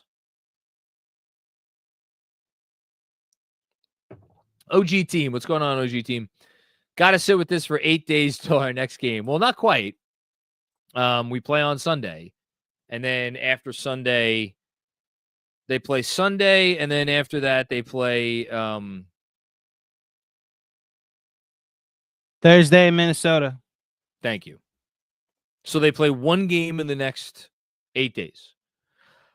I tell you, I don't want to do this, but that you know what might be my ultimate silver lining, that they're going to play one game in the next 8 days, as opposed to if they won this game and then if they played the way they did tonight, they would have won in Vegas. But like, I do not mind that this team is going to get some rest.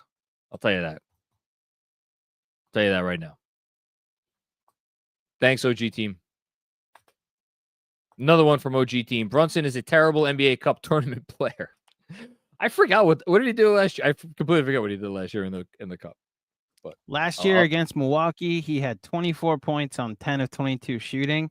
If we're just counting the actual playoff games, or play-in games for the NBA Cup, then yes, these are his two performances. He does have a game-winning 3 against the Nets this year, as well as a 45-point game against Milwaukee last year in Milwaukee in the first ever in-season tournament game that they played. But point taken, OG team. Thank you. The Gatekeepers with Had. What's going on, the Gatekeepers? Having Mitch trade talk feels like insanity when our rim protection is this poor. I don't care if Cat is an MVP lock if we can't stop a nosebleed. Wolves got a Hall of Famer to back him up, and we're balking about Mitch. I mean, again, I'm not going to give you the whole speech that I just gave you before. Rudy Gobert is the peak version of that. Mitchell Robinson, when he's been healthy, has never been to that level, although he's gotten close. The when healthy is such a massive part of that statement. To say nothing of the fact that Rudy Gobert, he's not, Nikola Jokic out there, but he is. There is a degree of skill that he has and what he could do on the court that it's like above the baseline of like what you need, and Mitch does not have that. But again, it's the when healthy. It's the one healthy, and I would argue I disagreed with that trade, the Rudy Gobert trade at the time, and I don't think it was a great trade. Because and again to put there were some moments where Cat frankly fell asleep, I think, towards in the second half. I watched the first half in which I was as impressed by Karl Anthony Towns' defense in the first half as I think I probably have been all year, or it's very close. And I just watched the fourth quarter and then rewatched the fourth quarter because I wrote a whole newsletter about it today. against Toronto, in which I thought Karl Anthony Towns was borderline exceptional on the defensive end. I mean, in the first half tonight, Karl Anthony Towns had 3 blocks and 3 steals. Like, I understand it's a convenient narrative to just ignore all of that and just go with the stuff, be like, oh, it's Towns, like, but you do actually need to, like, take into account everything that's going on and not do the easy, lazy thing. And just be like, it's Cat. We got to trade for a 5 or put Mitch back in and everything's going to be fine. It's just not.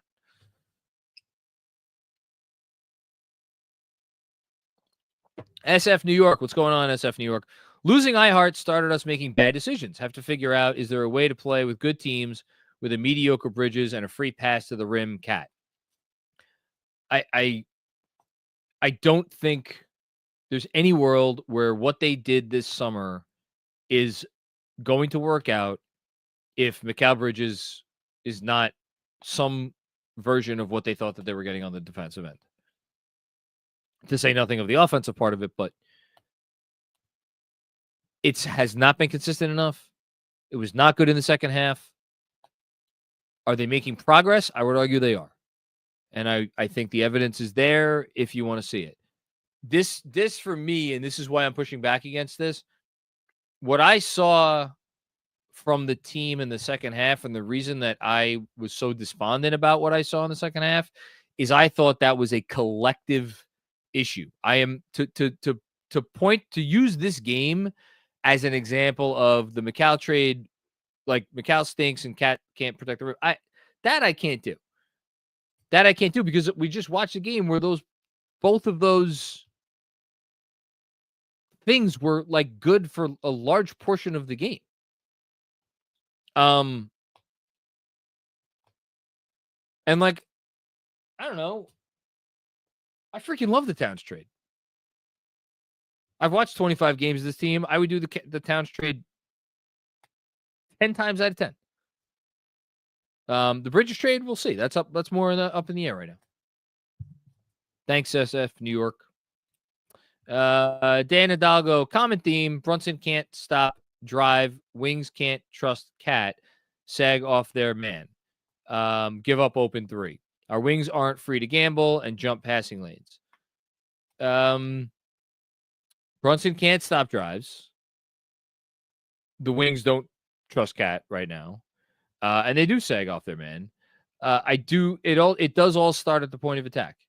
And that's why when the point of attack defense got worse in the second half, everything started to go up in smoke. So, yeah, it starts at the point of attack.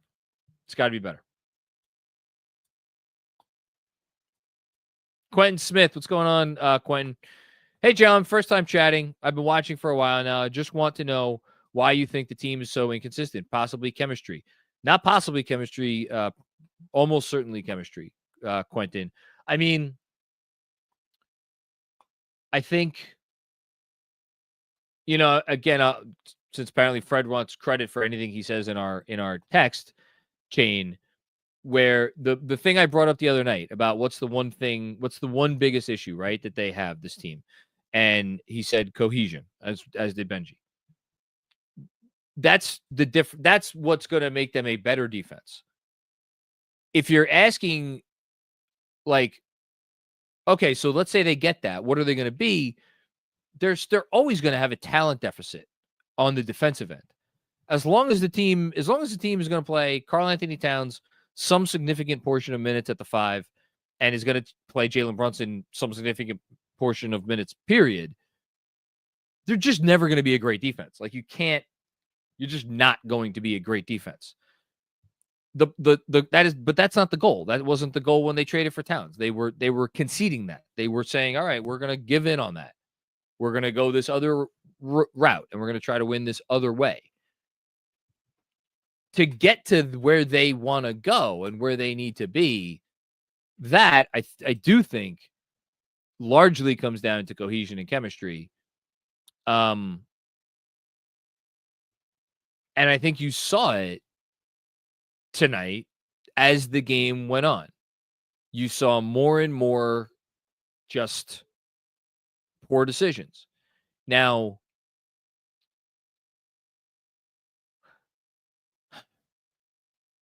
I do think some of it is like guys are just not locked in enough. And like Towns has just been a little bit too inconsistent on that end. Like even when he's like, here's the thing, for him to be even mediocre, he needs to be fully locked in. And when he's not fully locked in, then it gets pretty bad. Same thing with Brunson, and then Bridges has not risen to that level that they thought they traded for. And then when he falls below the level even that he's at, and he's guarding the point of attack, then you combine all those things. You combine that with the Brunson factor and the Cat factor, and then you're just, okay, well, now you have 3 defenders out there who just are either bad or not doing their job. And against offenses today, it's at least one too many, So, yeah, and Hart hasn't been any great shakes defensively. So, you know what? It's chemistry, and it's just like, hit the play better button, man. Execute. That's it. Execute. Kev with another one. Beat Orlando, get back to 3 seed, even in a 3-6 matchup. Remember, we beat Atlanta 4 times in the 21 regular season before they out-talented us. Think that would happen here. I'm not thinking ahead to that. I love you, Kev, and I appreciate you.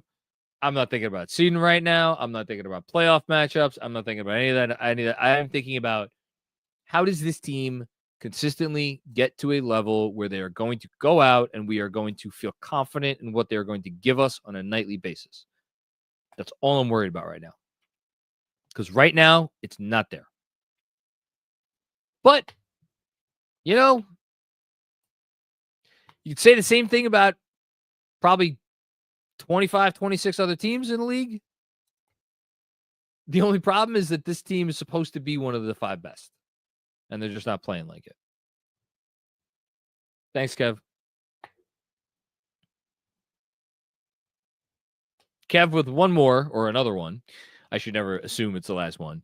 The thing I'll always wonder is if they had a real shot at Lauri marketing, because if yes, you give up all the picks plus Randall, you could have cleared the cap for iHeart. You're still on this. We're going to need to get you and Jeremy Cohen on pay-per-view to argue this one out from a cap perspective. I don't think there was any feasible way to do that, but neither here nor there.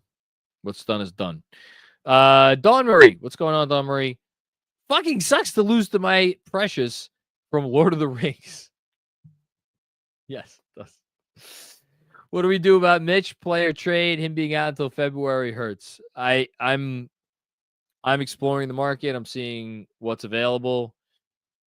I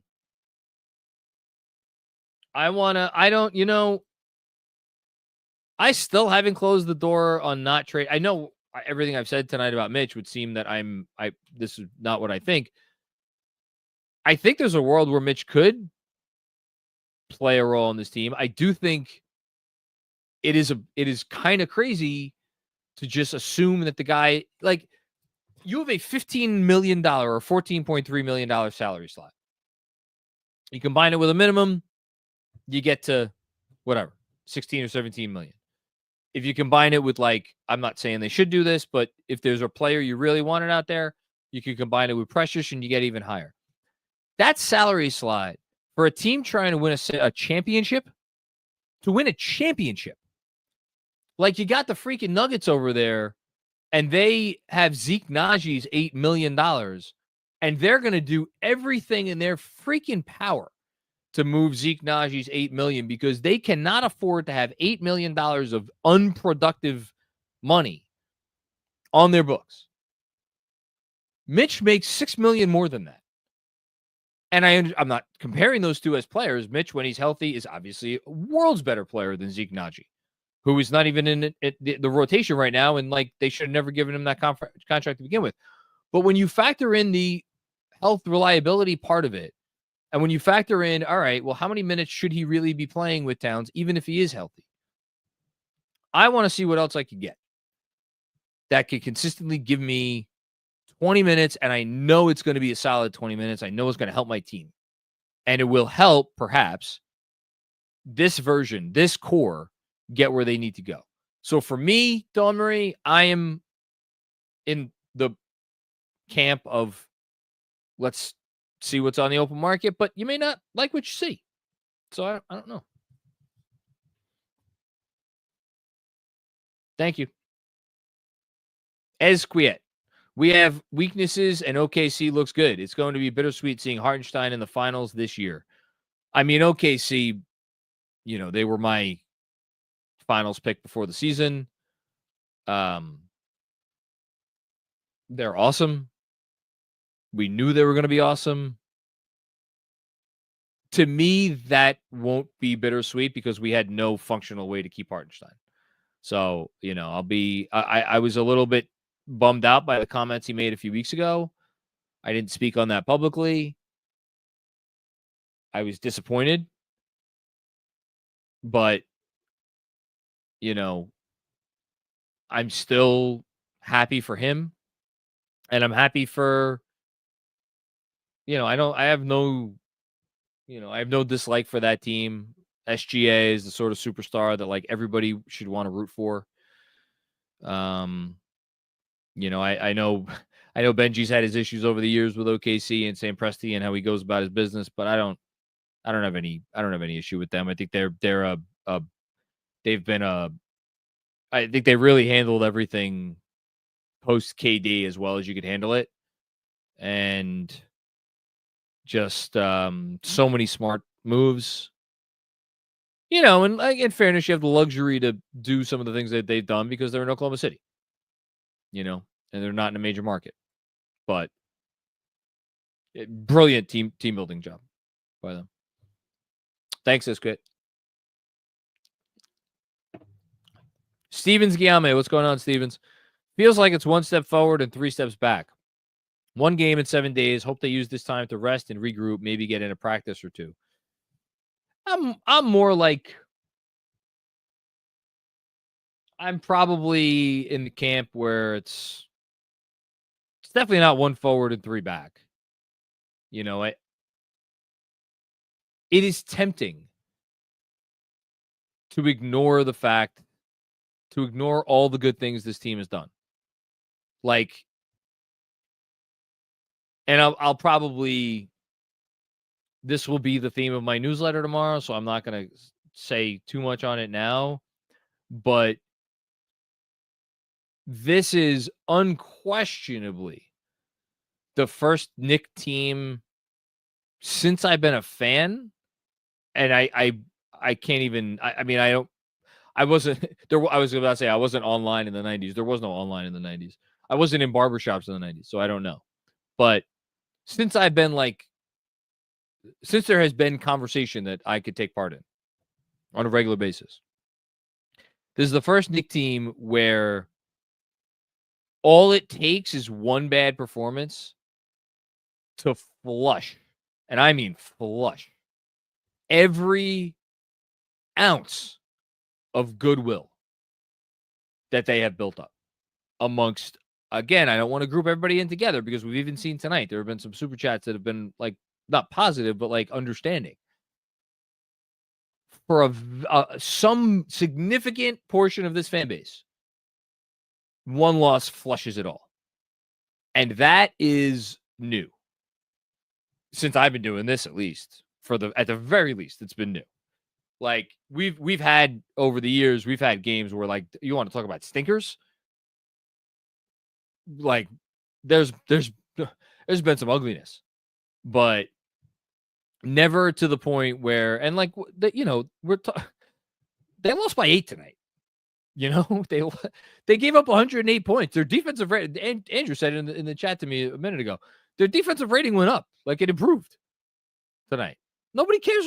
Nobody gives a shit. And I'm not saying anybody should necessarily. It is just, this is what happens when you make the moves that you've made and you tell your fans that, like, okay, we are a contending team now. Then that's how you get judged. Thanks, Stevens. Javier Montalvo with another one. Keyshawn George, Kessler, Rui, Boston Jr., or Turner. Oh, so I guess I have to trade for one of these people. Jesus Christ. I mean,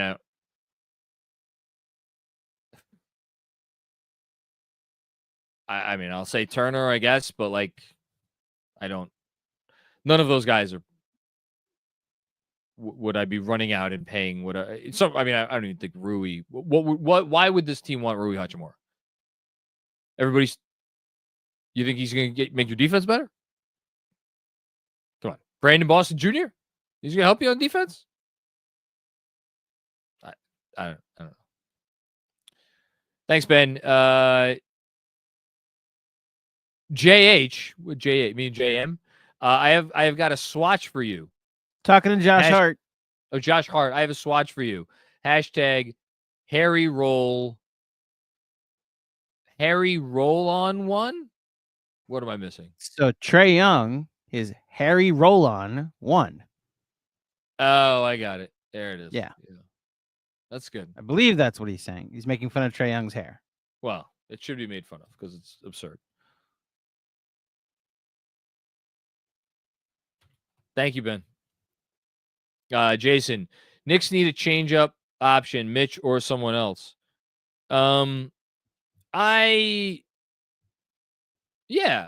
mean, I think their bench gives them a little bit of a jolt.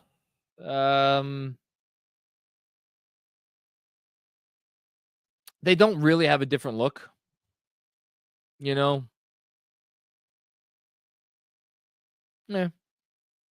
That's fair. And again, Precious wasn't good tonight. He didn't help. Did not help. Thanks, Jason. Eric Gentile, what's going on, Eric? That game sucked. Yes, it did. I took the over of 237.5, so might as well throw some more money away to a good cause. Appreciate all you guys do. Man, yeah, the over was not the wager tonight. I'm sorry, man. That's why they call it gambling, right? Yeah. I wish I could help you out. Co-sign everything you said, though.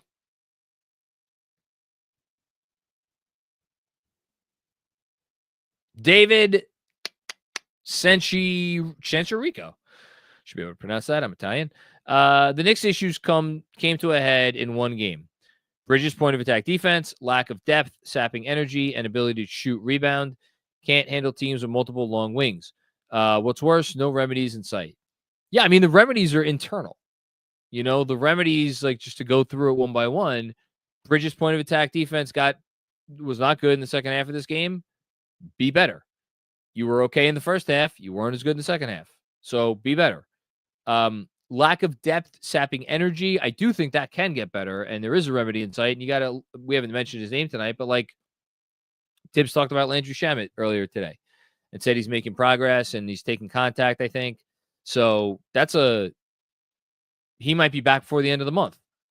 I think that could help in some way, shape, or form. Anyway, the ability, lack of depth, sapping energy, and the ability to shoot and rebound.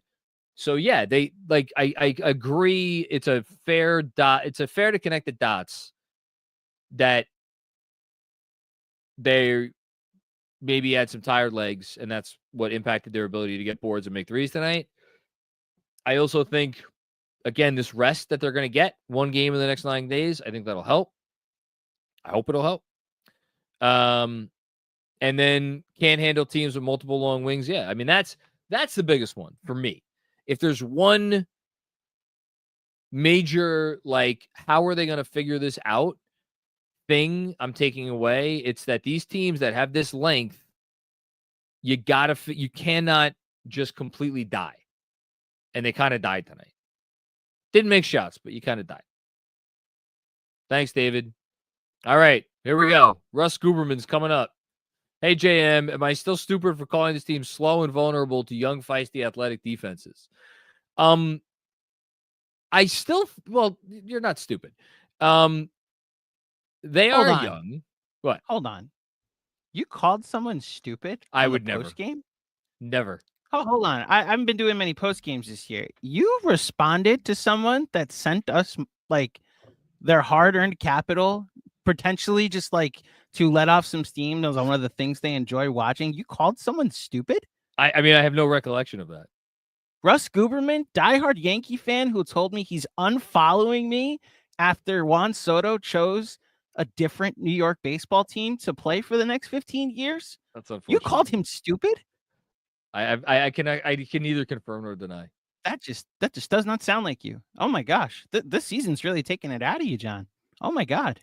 Russ, my issue with your comment then, which is my issue with your comment now, is to boil the Knicks issues down to something that is so basic. Be like, they need to be more athletic. Like, you could always use that more athleticism, obviously. Are there more athletic teams out there? Yeah. The Hawks are one of them. They're young, they're feisty, they're athletic. They also have, as DJ said, the best point of attack wing defender in the sport. So that is a one-of-one thing. Nobody else has a Dyson Daniels. They could be as athletic as any team that you've ever seen in the NBA. And if they didn't have Dyson Daniels, it wouldn't mean anything. Like, how did Atlanta's athleticism translate on offense tonight? They scored 108 points. They couldn't do anything in the first half. And they finally got things going in the second half. And it wasn't because that they were young or feisty or athletic. It's because they were big. It's because they had a lot of size. That's all. They're huge. So again, I will ask you, you keep saying the same thing, and I keep asking you a specific question. What do you want how do you want the Knicks to get more athletic? Tell me a specific thing that you think will make them a better team, which means swap out Karl Anthony Towns for this player, swap out Jalen Brunson for this player, swap out OG Anunoby for this player, swap out Josh Hart for this player. I'm waiting, Russ. I'm waiting. Because I ain't got anything from you. I got Steve Mills' outdated sound bites from you. That's all. But to clarify, you're not stupid. No, I'm sure he's a very intelligent man. Okay. Despite everything he just said, you're not stupid. Thank you for the contribution, Russ. Never. Parrish Duggar, what's going on, Parrish? Easy to see. We will never beat length with Tibbs. Oh, I forgot this guy hates Tibbs. You can't beat a tall athletic team with Smurf lineups. Cavs, Dallas, Atlanta, Utah beat us easily. I guess, hey, look, man, the East is big. Should have put out the Cat Sims Precious front line. I think that was the answer tonight. I don't know what else to say. David sent Chirico. Oh, we got this one already. Quinn Smith. Why does Cat have the worst whistle in the league? I don't know. I don't think he has the worst whistle in the league. I don't know who that has worst whistle in the league. Maybe he does. I don't know. I think he's unique in that he's a 7-footer who's on the move a lot. And I think that maybe makes him a little bit difficult to officiate. It's not. I mean, but then again, you got Embiid. Embiid's on the move a lot, and he gets everything freaking called on him. But give Embiid credit. He knows what the refs are going to call, and I don't think Towns is as good at drawing fouls, at making the refs call the whistle. Just not something he's as good at as someone like Embiid. Thank you, Quentin. Stop the panic. I'm curious if this comment indicates that we should stop the panic. 4:30 from 3. JB and OG got to take this one. Shake my head. They didn't shoot well. OG didn't shoot well. Bridges didn't shoot well from deep. I think someone off the bench didn't shoot well either. Like they didn't shoot well. That's part of it. That's part of it. McBride was 1 of 6 from deep. He's been awesome all year, so I'm not going to get on him. Payne was 1 of 4. Yet four players combine to go 4 of 24. Jesus, from long range. It's not great. Thanks, Stop the Panic. Emil Bumansor. What's going on, Emil? Oh, wait, no, hold on. Okay, Emil Bumansor. I forgot. I think losing Hartenstein is what's missing. I don't believe Randall and Devo would have fixed these issues. Hartenstein changed the directory of the team. It was like they wanted him back. They want, like, unequivocally, they wanted him back. There was zero question. No question whatsoever. They wanted Hartenstein back.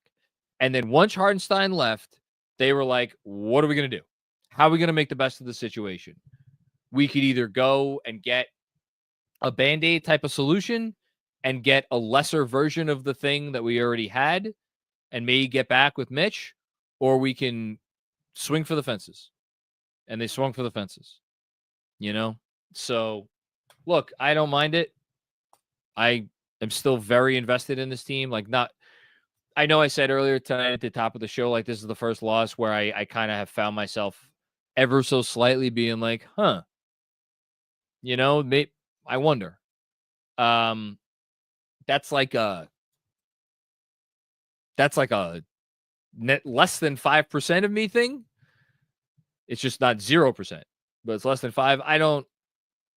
I'm still very invested on this team and where they are and where they're going.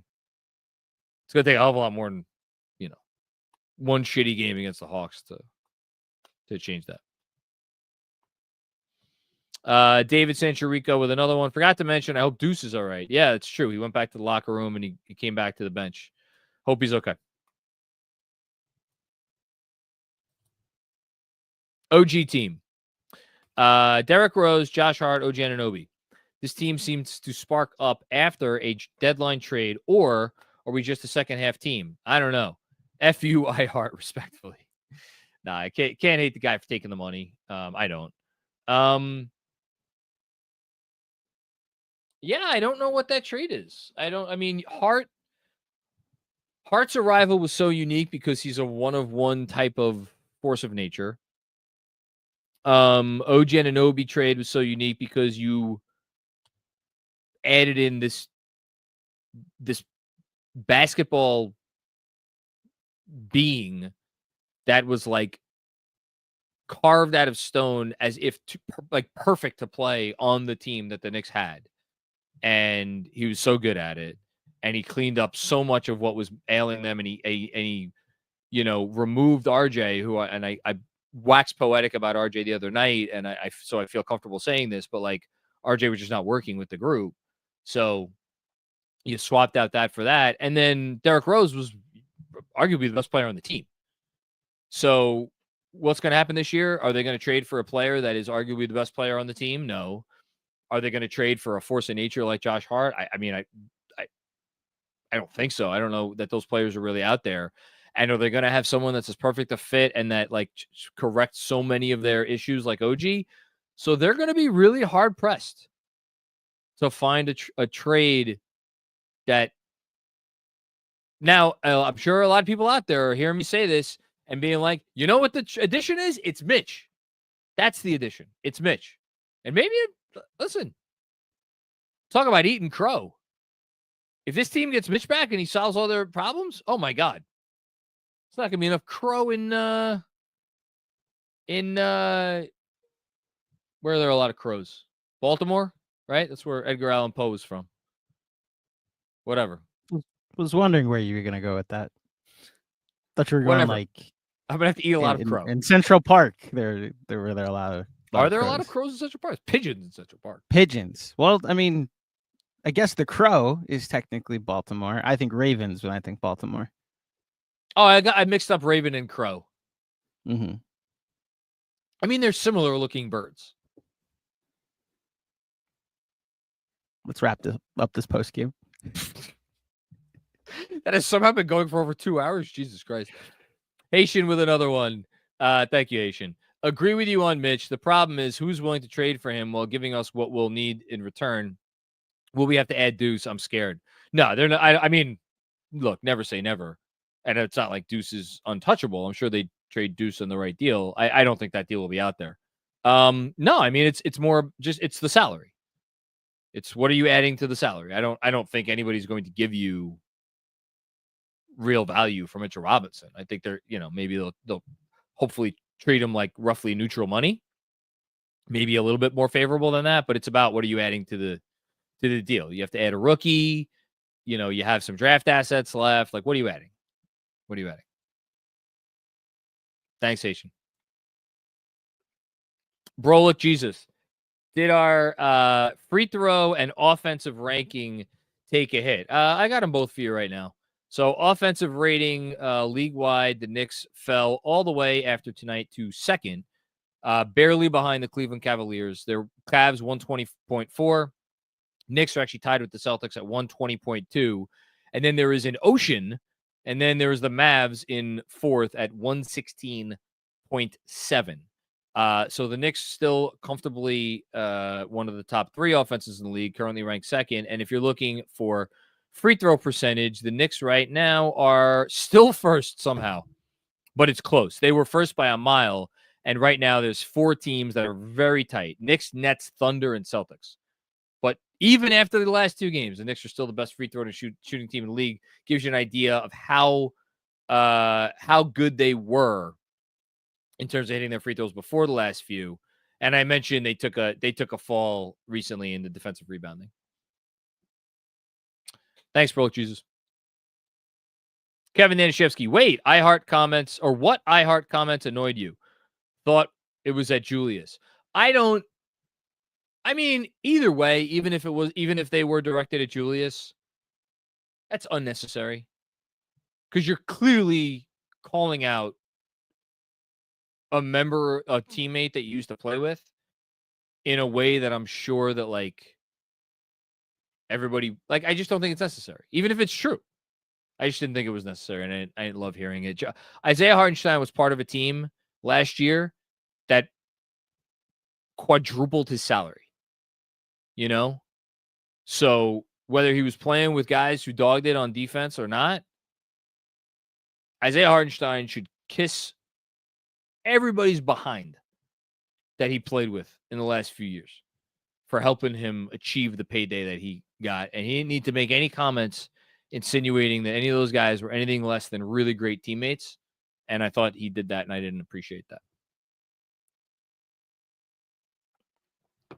There we go. This is why I was confused, Andrew, because I recognize the face. So we got another one from Jeff.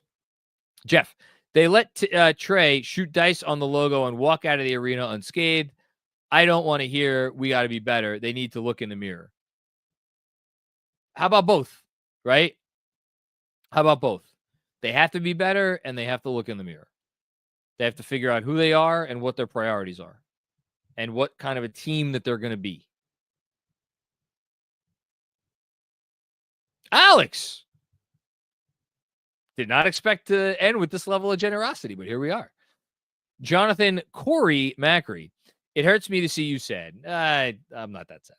I'm bummed. I'm annoyed. I am frustrated. And mostly I just feel I feel bad that there's so many people who are so unhappy with this team right now, because that shouldn't be the case, but it is.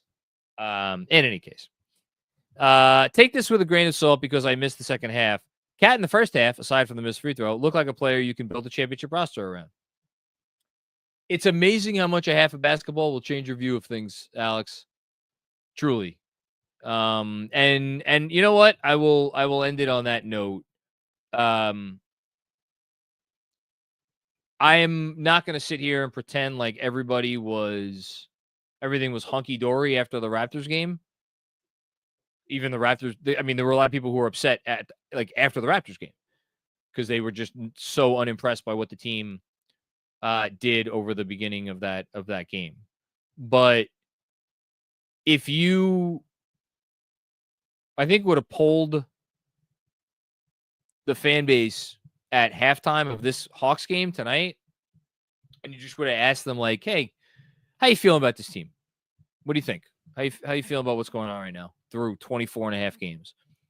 My guess is the median answer, which is like if we just exclude like the extremes, if we take out the 15% or 10% or whatever you want extremes on either end, the vast majority of the answers would be like people be like, yeah, I feel okay about the team. I think, a little disappointed maybe here and there, but I like some of the things we're doing. Think they're going to be good. Give them more time. I have confidence. And then over the course of 24 minutes of basketball, that all went down the shitter. I've said it before. I'll say it again. Things are never as bad as they seem when you're losing or when you go through a bad loss. Just like things are never as good as when you're winning or you have a big win. Not saying there aren't issues. Not saying the issues that we saw tonight aren't genuinely concerning in some respects. But I would implore people not to give up hope on this team. Be frustrated, yes. Be mad at them for what they did tonight, absolutely. There's a long way to go before the final book on this version of the Knicks is written. And tonight was not a very pleasant chapter, but every team that has ever won anything worth winning in this league or any professional sports league has gone through it at some point. And this tonight for the Knicks, they went through it a little bit. So now it's about how do you respond, and we will see how they respond starting on Sunday when I will be back for another post game. We also have a pod dropping. I'm not sure if it's going to drop tomorrow night or if it's going to drop into like midnight Thursday into Friday, but a pod that I'm looking forward to recording with someone I haven't talked to in a little while, but who has always great basketball opinions. Until then, take care, enjoy what's left of your week, and of course, help us out by, subscribing to the YouTube channel, leaving a rating, review, anything that helps us out. One more time, thanks for tuning in to the Knicks Film School postgame show presented by BetUS. We will be back with more funny games before you know it. Peace out.